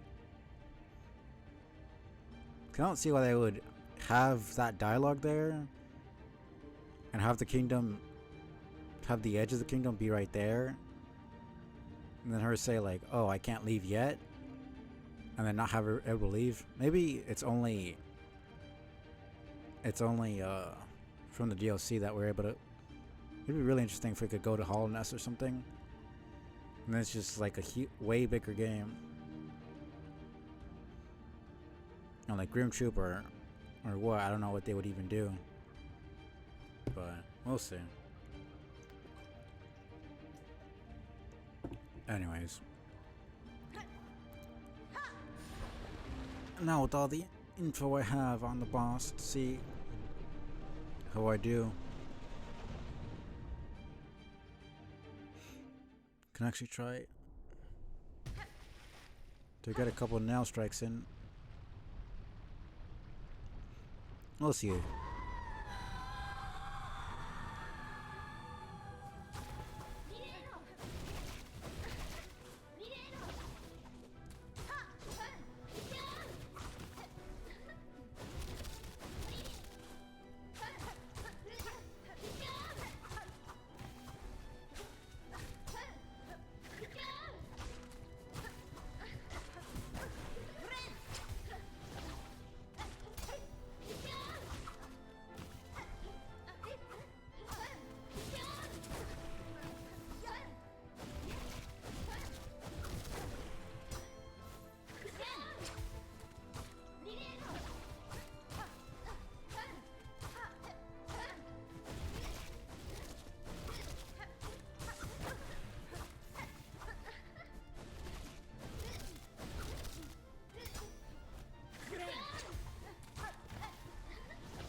Second phase.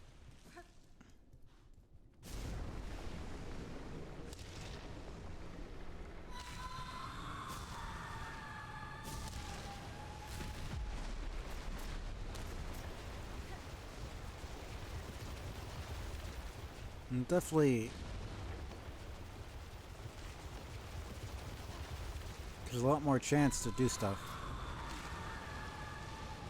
I guess that's how you could dodge that one attack.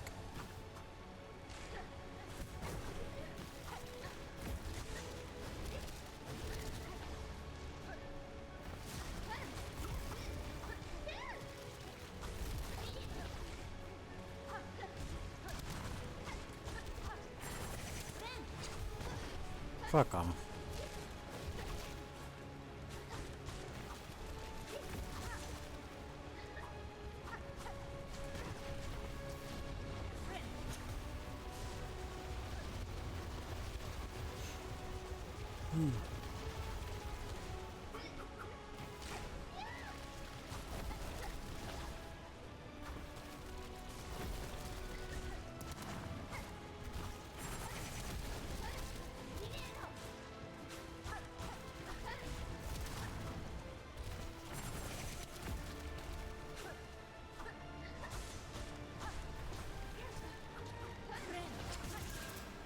Fuck off, man.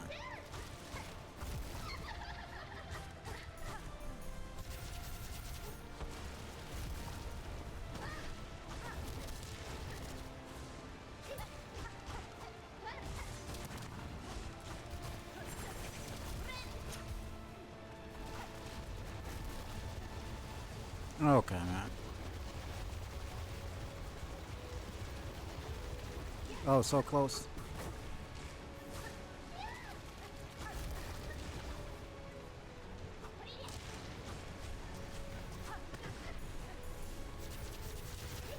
Fuck off, you asshole.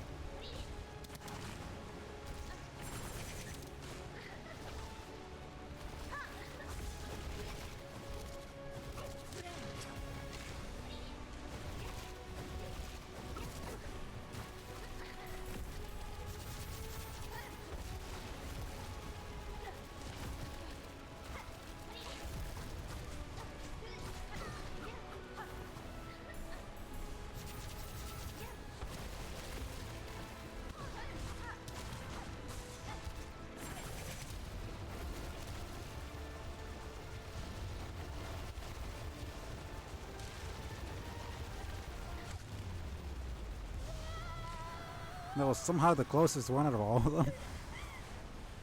This is so weird. You know, Architect, Shaman were the only ones I did first try. I mean, I didn't die, but like, I still took a lot. I was taking a lot more hits than I anticipated.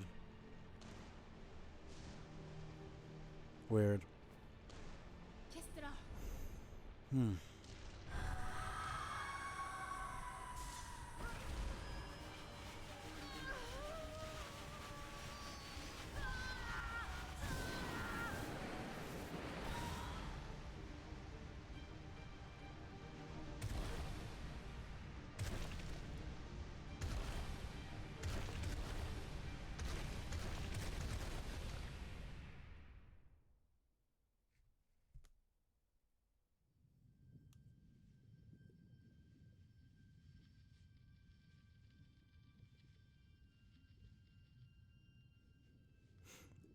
It's interesting. I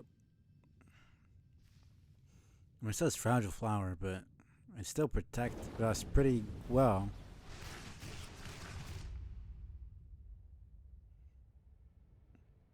It's like fragile, but it can literally protect against the void, so it's almost a contradiction. It's fragile in the sense that I guess it gets destroyed pretty easily, but we can somehow swim through the void with it.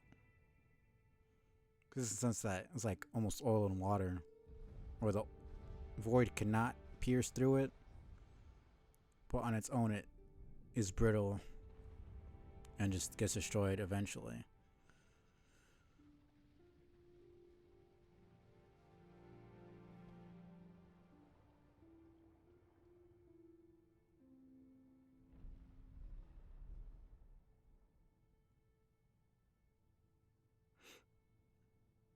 It's not even like we destroyed the void. I guess now since the night is awake, I don't even know if awake is the right word because I don't know how any of this works, but now that the night is here, you just cause the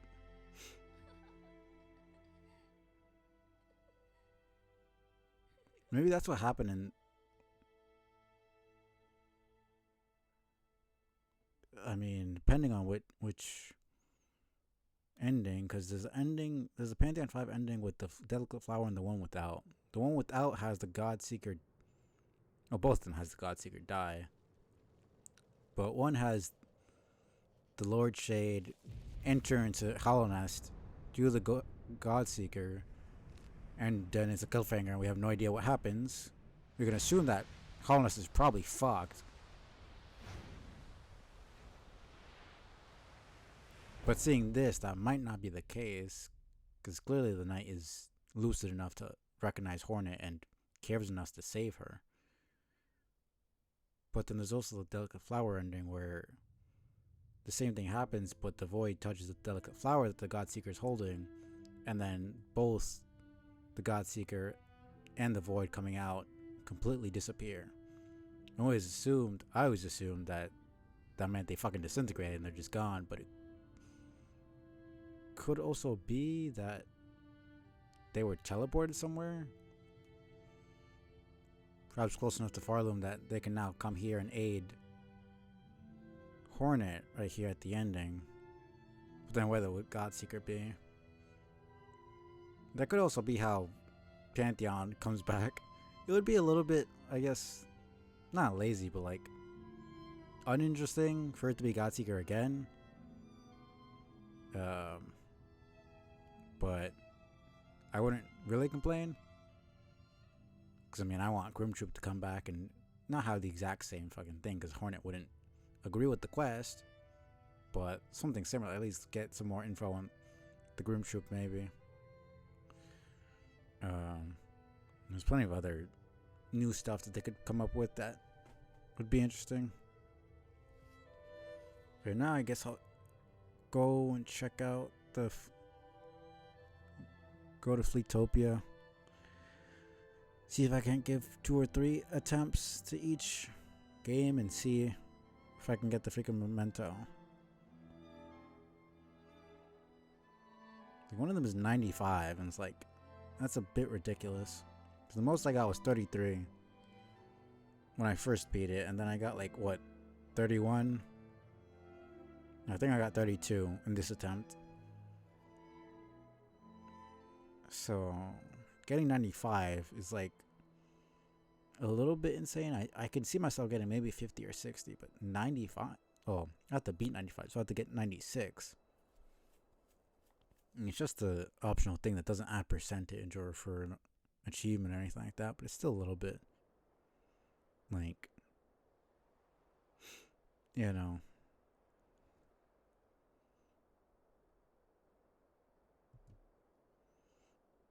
So what was that, 52 or something like that?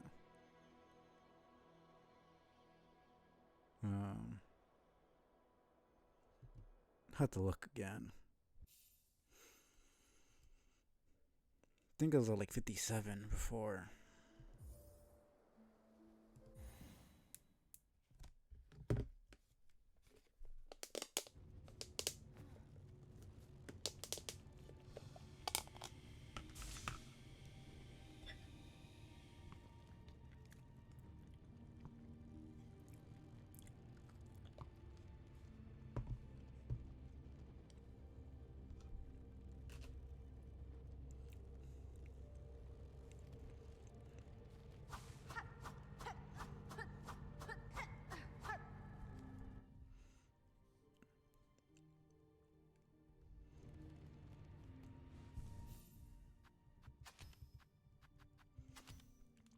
Yeah, I think that's... I don't think it even counts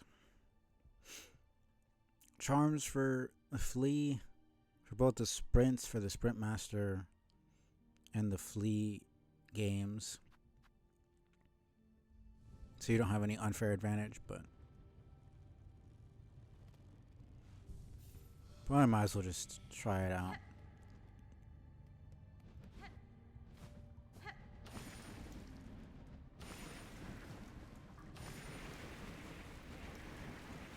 It's like here it doesn't, obviously it wouldn't just completely destroy it, but when even just a drop of the void touched the pale flower, the delicate flower in the first game, like that shit like it looks like it disintegrated everything. But here it just protects Hornet. I guess they wouldn't have the entire fucking Lake of Void just disappear.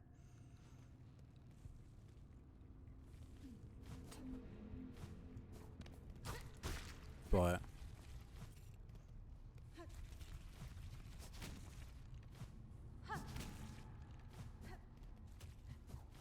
it's still interesting.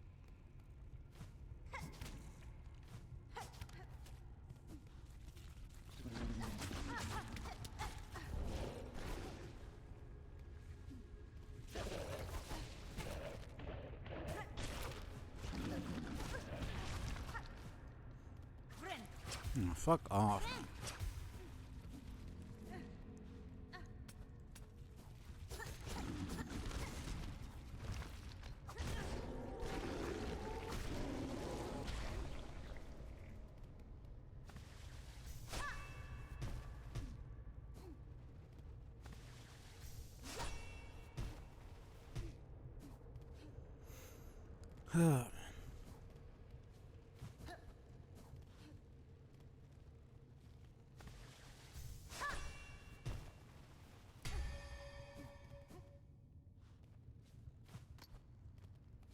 Let me just get this down.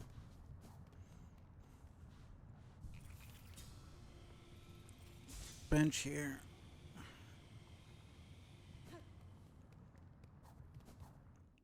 Try like maybe 5 or 6 times.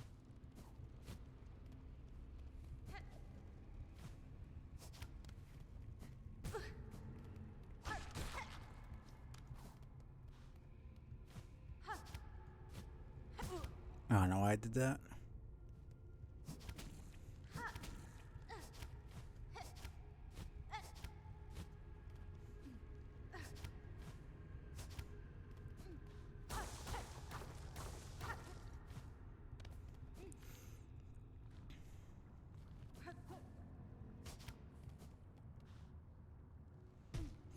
Alright, take me back up.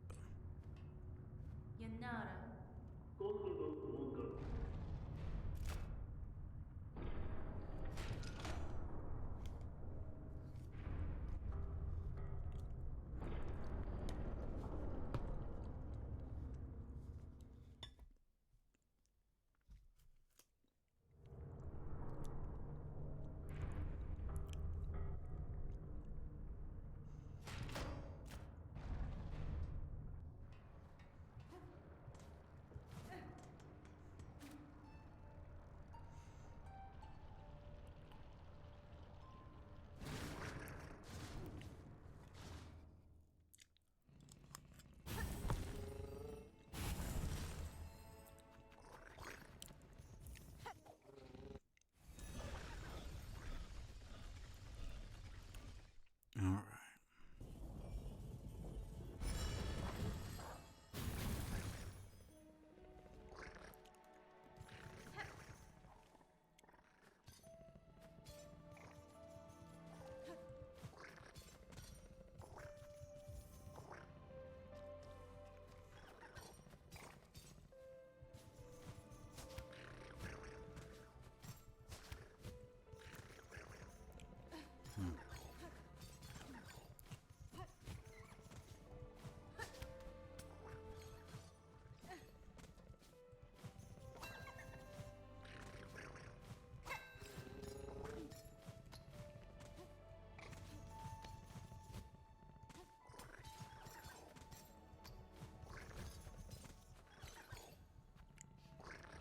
It's annoying because I need to hold.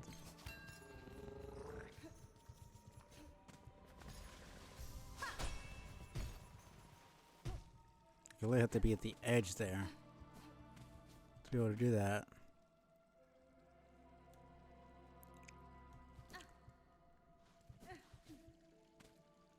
I mean, that's more of a pain in the ass, actually.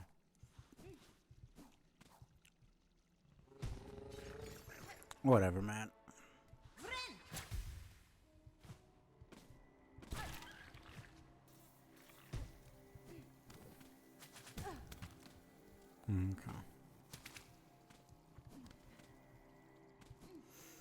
Okay.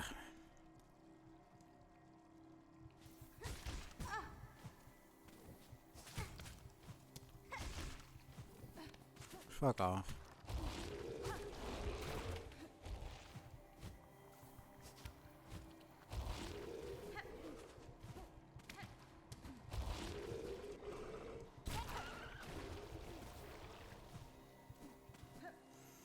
It's not that bad, it's just there's enough annoying enemies that it's a pain in the ass to deal with.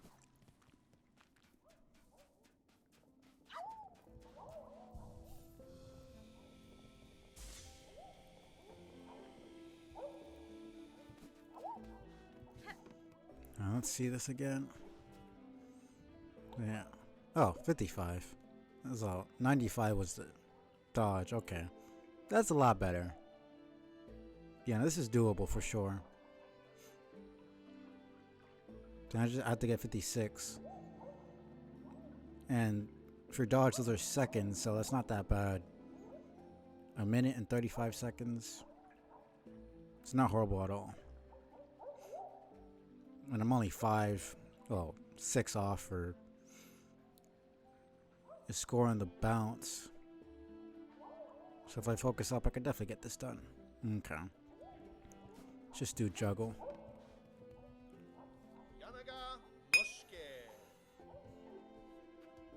Okay. Let's see. 56.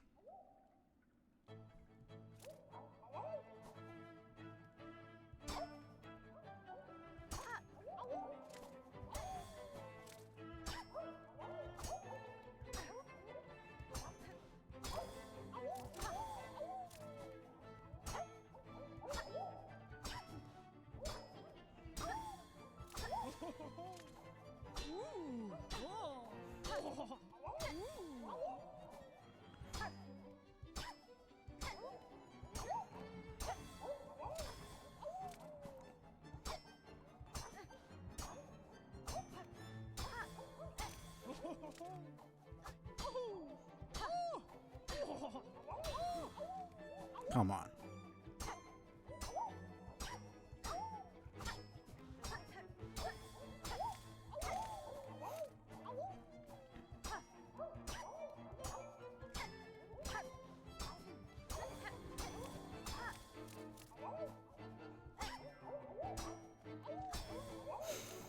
Come on.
Oh, come on.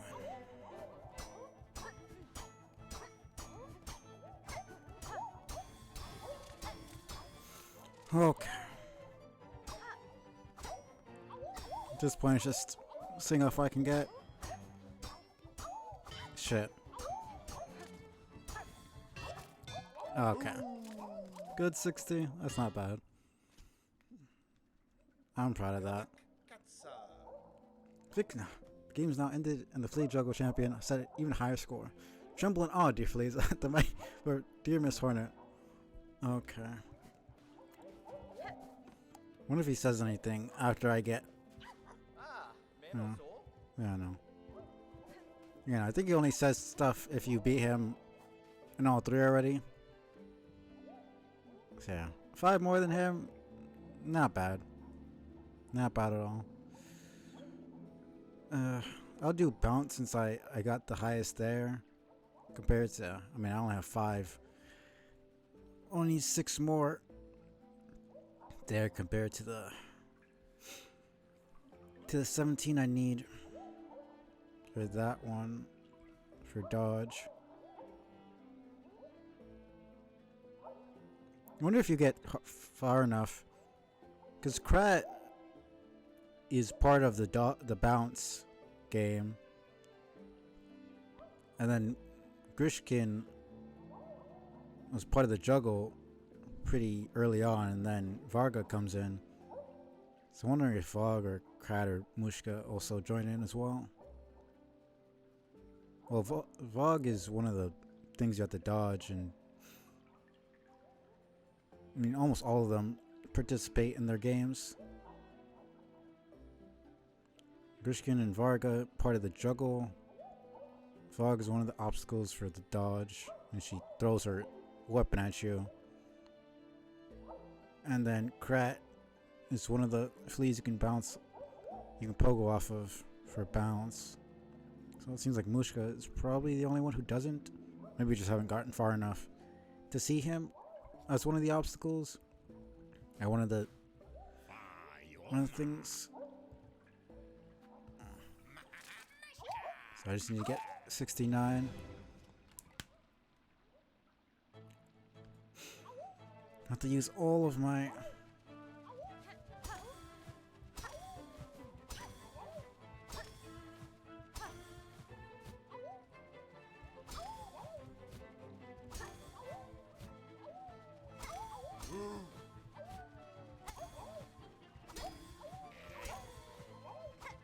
Okay. That happens every time I do that. That was just me being dumb.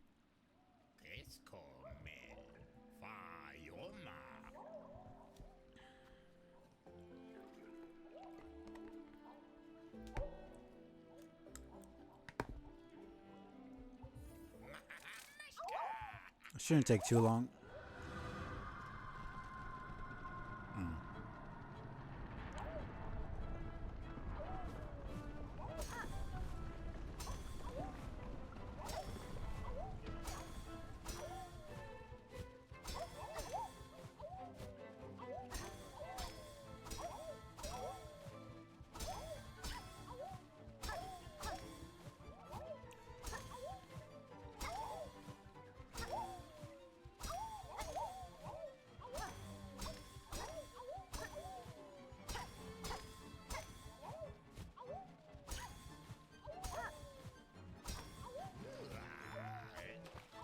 Again, I keep underestimating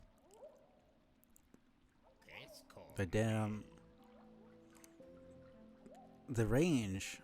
Well, overestimating the range of my pogo. I don't know why. I do it just before I need to.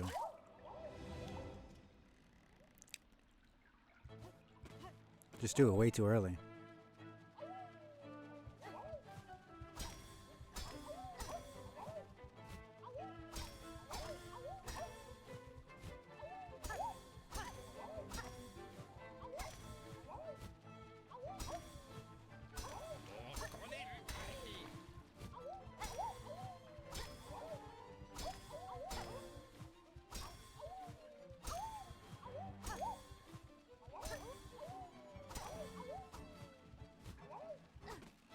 That was dumb.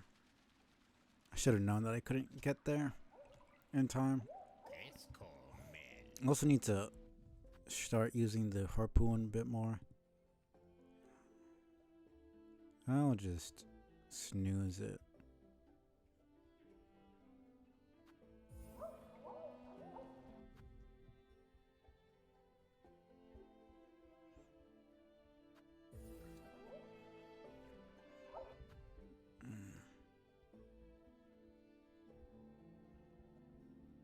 Okay. This could take me a little bit longer.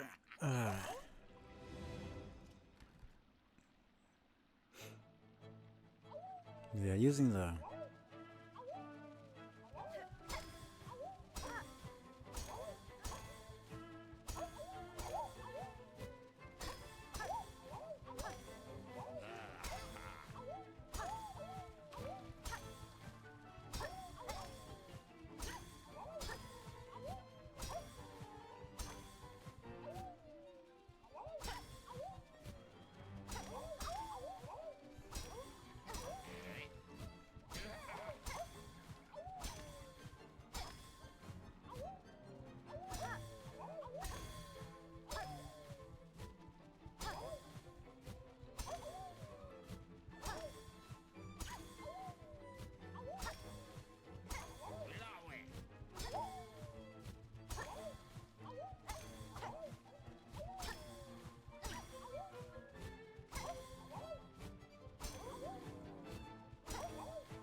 I was too off, man. Fuck. I saw Krat there and I was just like, I'm not gonna risk doing that, but... Dear one, you outdo yourself. Beat your previous high score is a marvel indeed. Oh, needed 2 more, man. Ugh.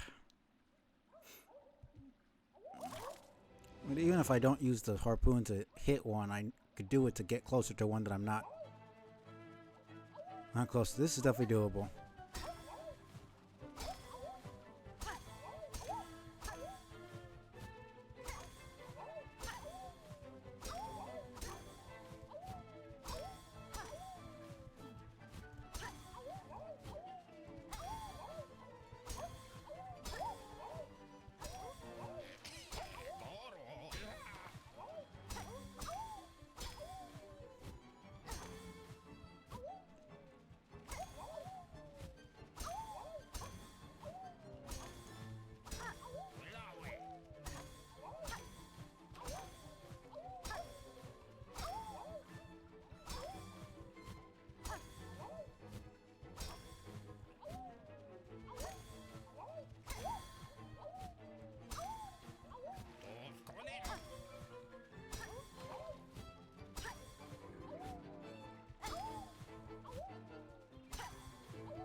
Oh, again, man. It goes so fast that it just... I need to... Ugh.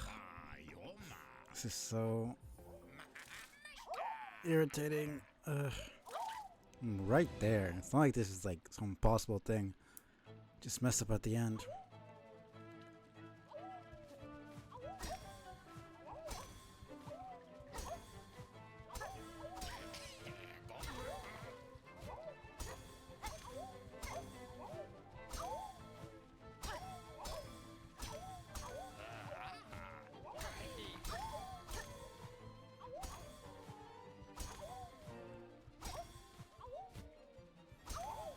It's clearly give you the faster ones in Krat, so you can pad out your score if Haven't been able to beat.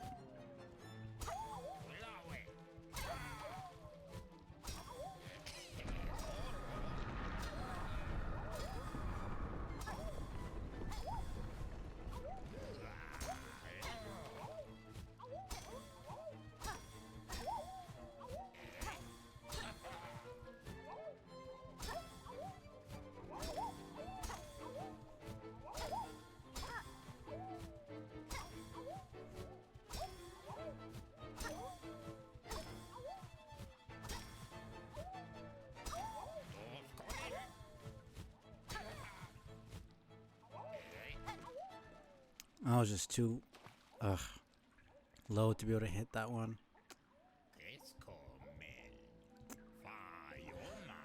Oh man, I can do this.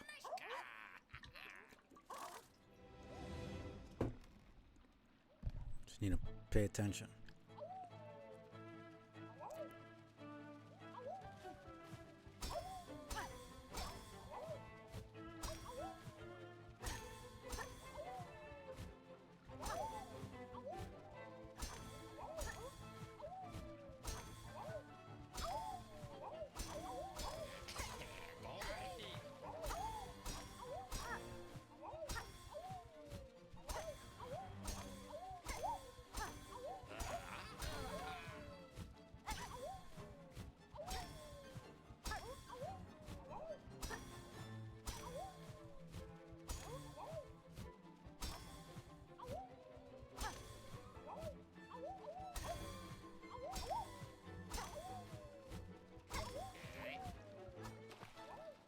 Okay, that time I actually thought I was close enough there. Dude, I literally just need one more, man.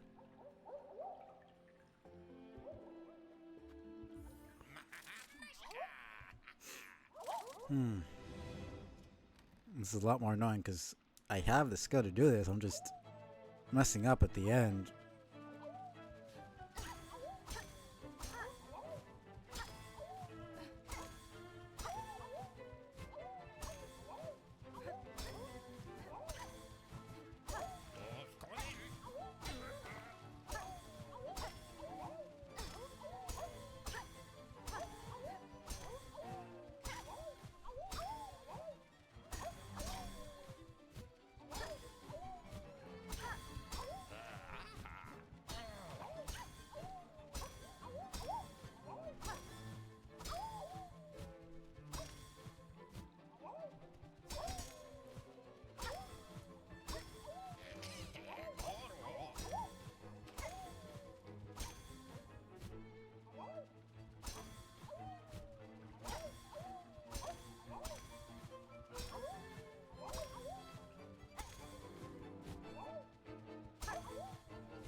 Okay, man. This is just a bit ridiculous. I want to make sure. Yeah.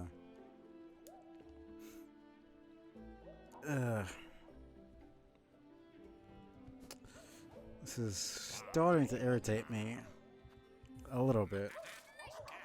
I literally get there. I somehow fuck up at the end. I swore I would hit the damn flea.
Okay, I literally hit the harpoon, but it dragged me to the ground.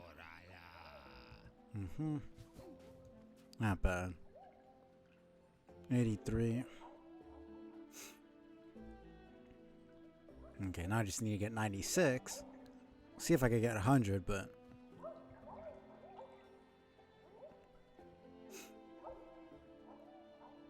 we definitely get more than 60, but it's like whatever. This is gonna be a bit more annoying.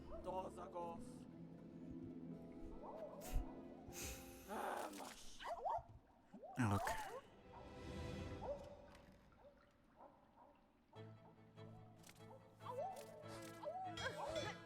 Okay. It seemed like, because most of their head isn't even a hitbox. I immediately fucking got destroyed. That's a bit. Oh man. Okay.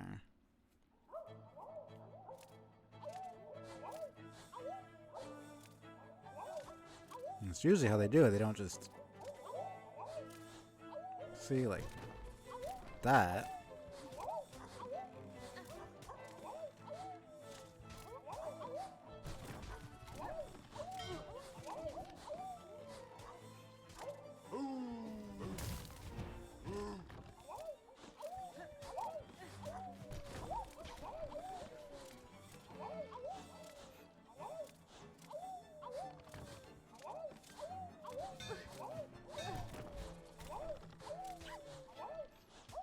It's like they chain it like that so that the second you get hit by that first one, you're just kind of screwed.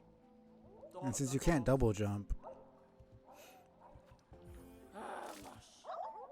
okay, maybe I'm just not getting the timing right or something, but every time I get hit, I can't do the double jump.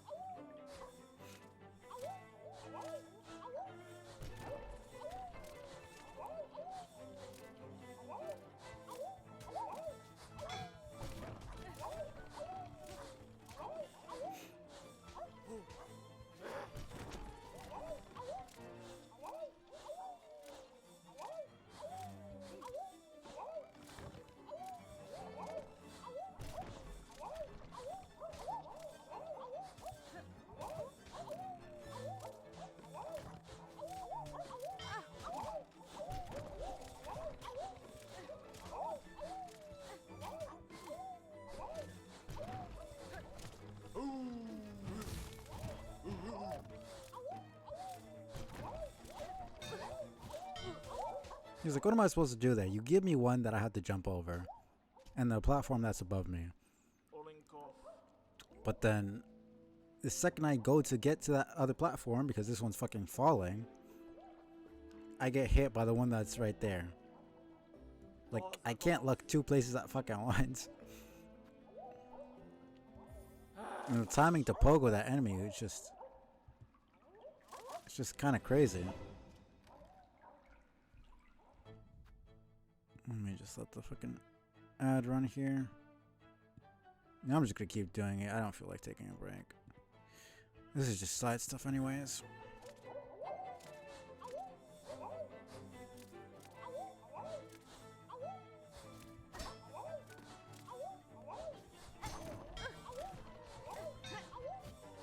Yeah, no. That was on me for being dumb. But yeah, I need to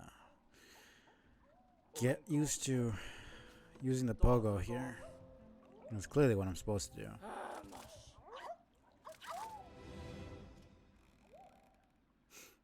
And it gets a bit harder once multiple enemies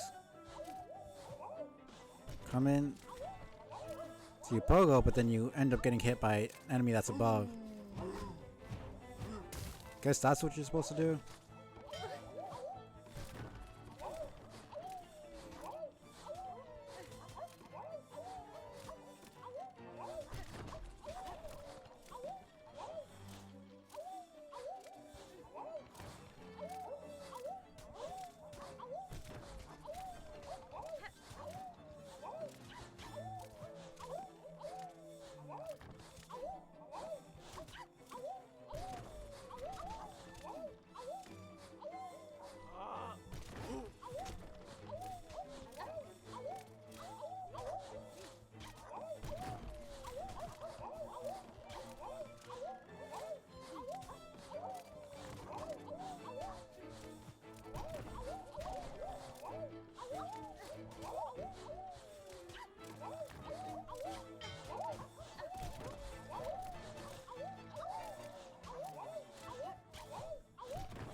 Okay.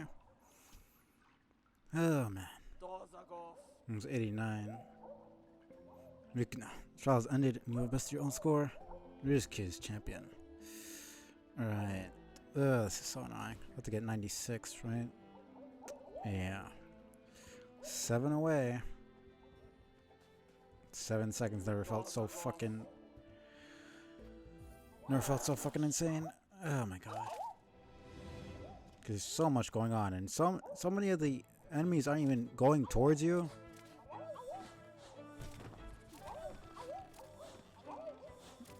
They're just there so that when you're dodging the one that is coming towards you, you end up getting screwed.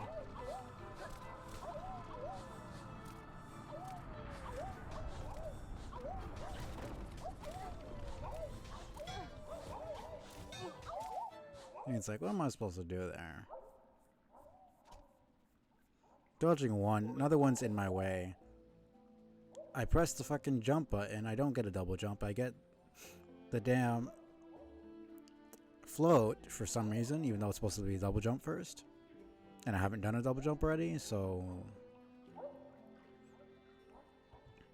guess just when you're in that state of falling like that, you can't do a double jump. I'm assuming that's what's going on, because it just feels super annoying. So I'm expecting to be able to jump and get back, but I've already fell so far that I'm screwed.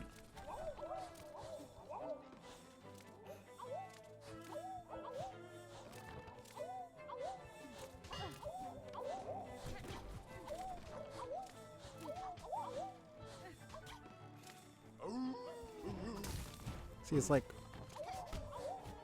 okay, what was that? It hit the freaking platform. I should have gone up.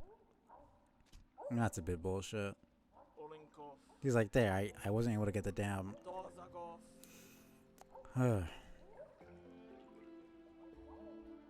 wasn't able to get the... pogo off the enemy.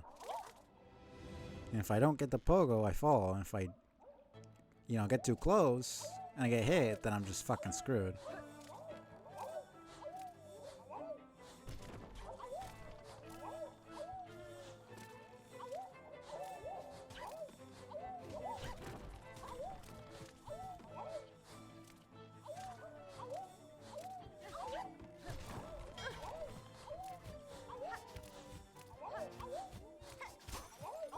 That was so lucky, holy shit. I don't know how that worked.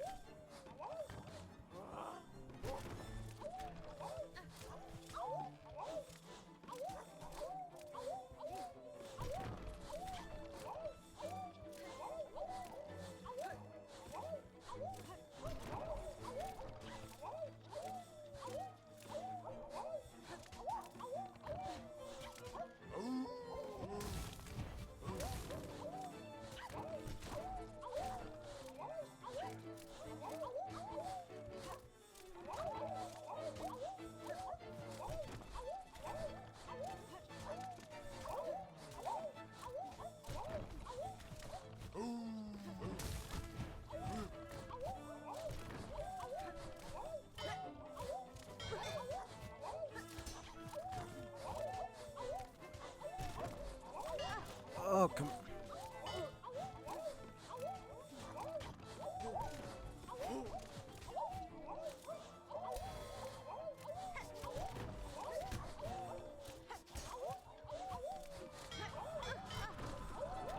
on. Okay. That was so lucky. Alright. Whew. Not bad. I only get 8 more, but still, he got pretty crazy scores.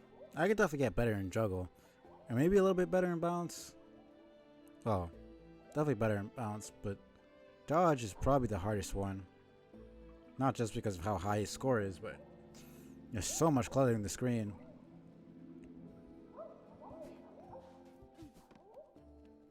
Let's see. Well now, how brilliant. In all these fine games, you have matched my scores and more. What wonder to be here and able to witness a display of such profound talent. Besting your scores proved an immense challenge, Seth, and yet you seem to have achieved them yourself with relative ease. You flatter me, but yes, my own aptitude continues to surprise me. So many skills I cannot recall learning. But do not underplay your own achievements, for they too are significant, inspiring even. In fact, for my deep respect, I insist you take this small medallion, found it within my belongings, and know not where I came upon it, but has a most pleasant sense. Let it serve as a marker of friendship I feel has only just begun. Thank you, Seth. I should keep it close. The achievements in the games are inspiring. In time, I may have to challenge those impressive scores. Alright. Let's see.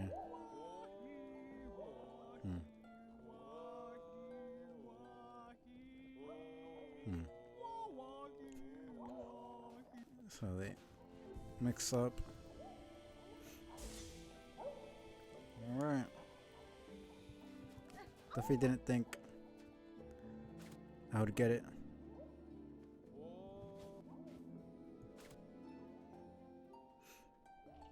Alright. I thought that would take me forever. But it wasn't that bad.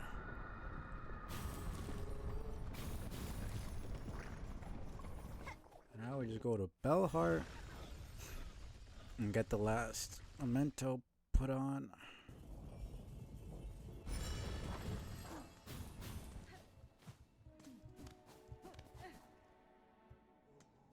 See if they have anything different to say.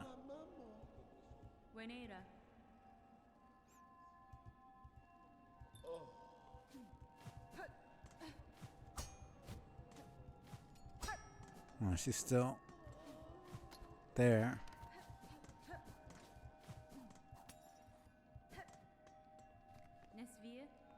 The time is close, Chakra.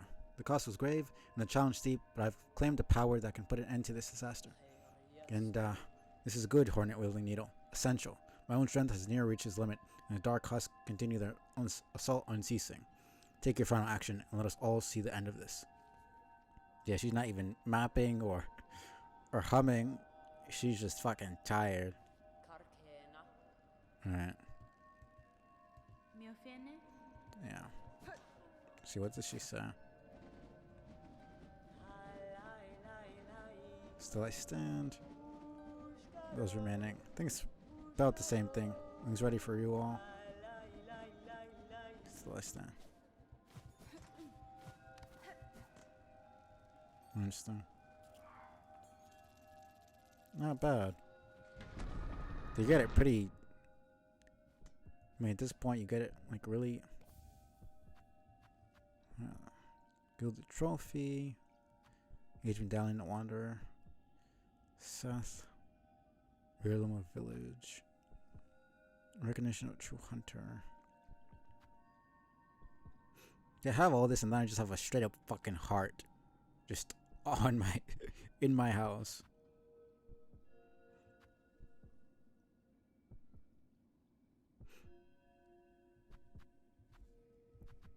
So that's about it, really.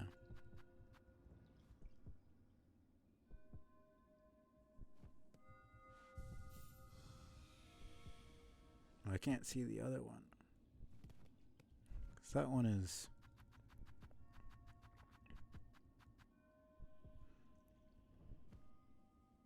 Let me go out and then come back in. See if it's there. No, I can't. Is it just because of the brightness? I can't see it. I can only see the first 8. No, 1, 2, 3, 4, 5, 6, 7, 8. Yeah, no, that's weird. So I can see the heart there, it's beating. The Hunters is right below it. There's the Surface Memento, which is next. Let me see. Because it's playing it in a different order. Oh no, it is only 8. I don't know why I thought it was 9. It's 9, it's... I think I was thinking of the other one, because if you give the Conjoined Heart instead of these 3, you can, I think the other one if you decide to go back and kill the boss that you skipped, you can have one of these hearts as the memento. So, like if Seth was kicking your ass too hard and you didn't feel like, doing that, you could skip Seth and Nihilith. If, let's say, Raging Conchfly was kicking your ass, you could just say screw that and leave. Or if Carmelita was kicking your ass, you could just decide to go here. Which, it's not really an easier fight, so I don't understand why they made it like that. But so yeah, that is all. It just feels incomplete because it's 3 to 3 and then it's just 2. It's kind of weird. Probably should have structured it differently. We could have just done 4 and 4, or like 2, 2, 2, 2, 2, and 2. Just feels incomplete like that. It's kind of not like I have OCD or anything. It just kind of bothers me a little bit. Like they literally have it perfect here. It's 2 and 2. It fits all of them together. And then it just has that. That's just weird. Whatever, man. It's not a big deal. Right. Closest one to where I want to go would be Sherwood. So I want to go and see if I can leave now.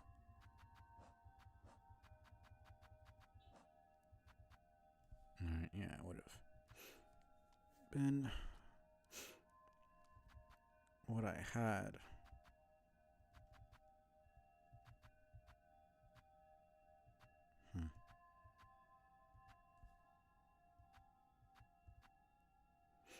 Yeah.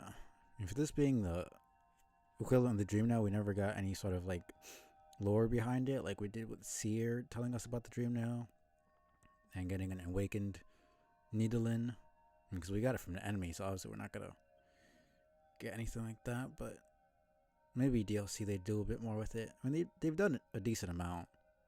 I mean, where you have the Dreamgate equivalent, and Elegy of the Deep is what allows us to go into the boss fights, like dream nailing the boss, the dream bosses. But other than that,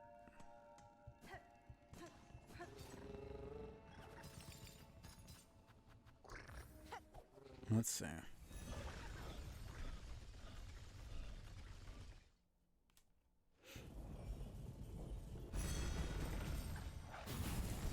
Because then after that, the only thing I can think of doing, other than doing Steel Soul and the speedrun achievements, is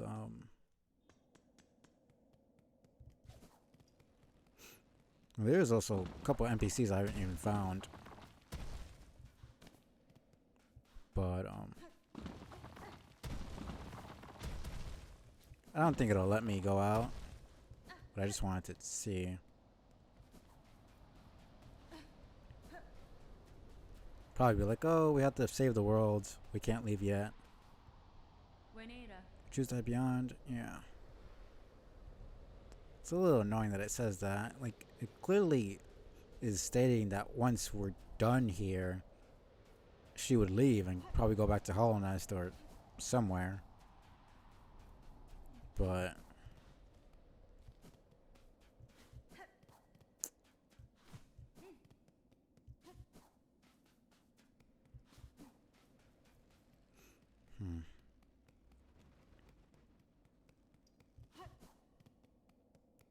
But like, I mean, once we kill the final boss, for us to be able to kill it over and over again, it starts us from that spot again. So there's not much I can do about that.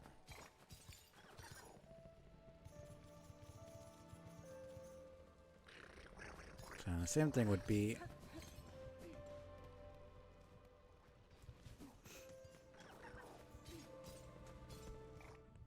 I think that's about it, really. The last place I saw it was Fleetopia, right? Think. Oh no, the Bell Home, right? The account sitting down there as a bench.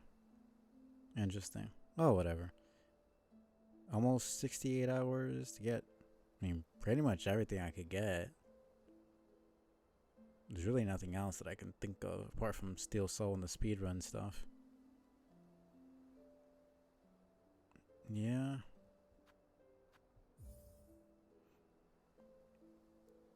Yeah, it stops me at White Flower. So after that, I would need to.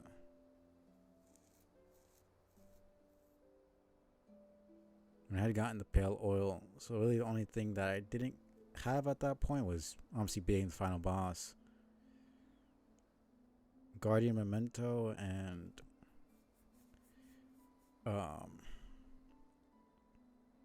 Hunter Memento, but I only needed 2 more enemies to kill, so it's not that bad.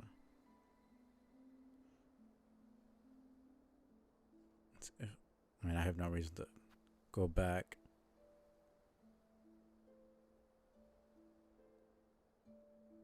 Took me like 2 hours and 10 minutes less than the first time.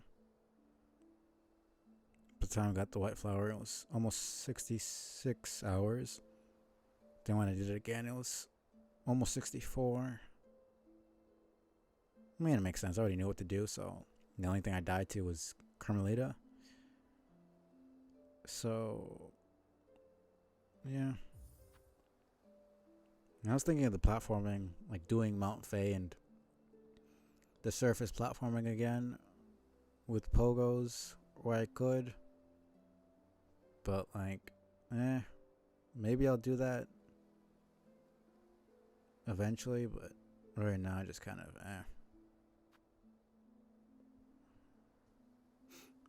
I think I'll start my Steel Soul for Hollow Knight.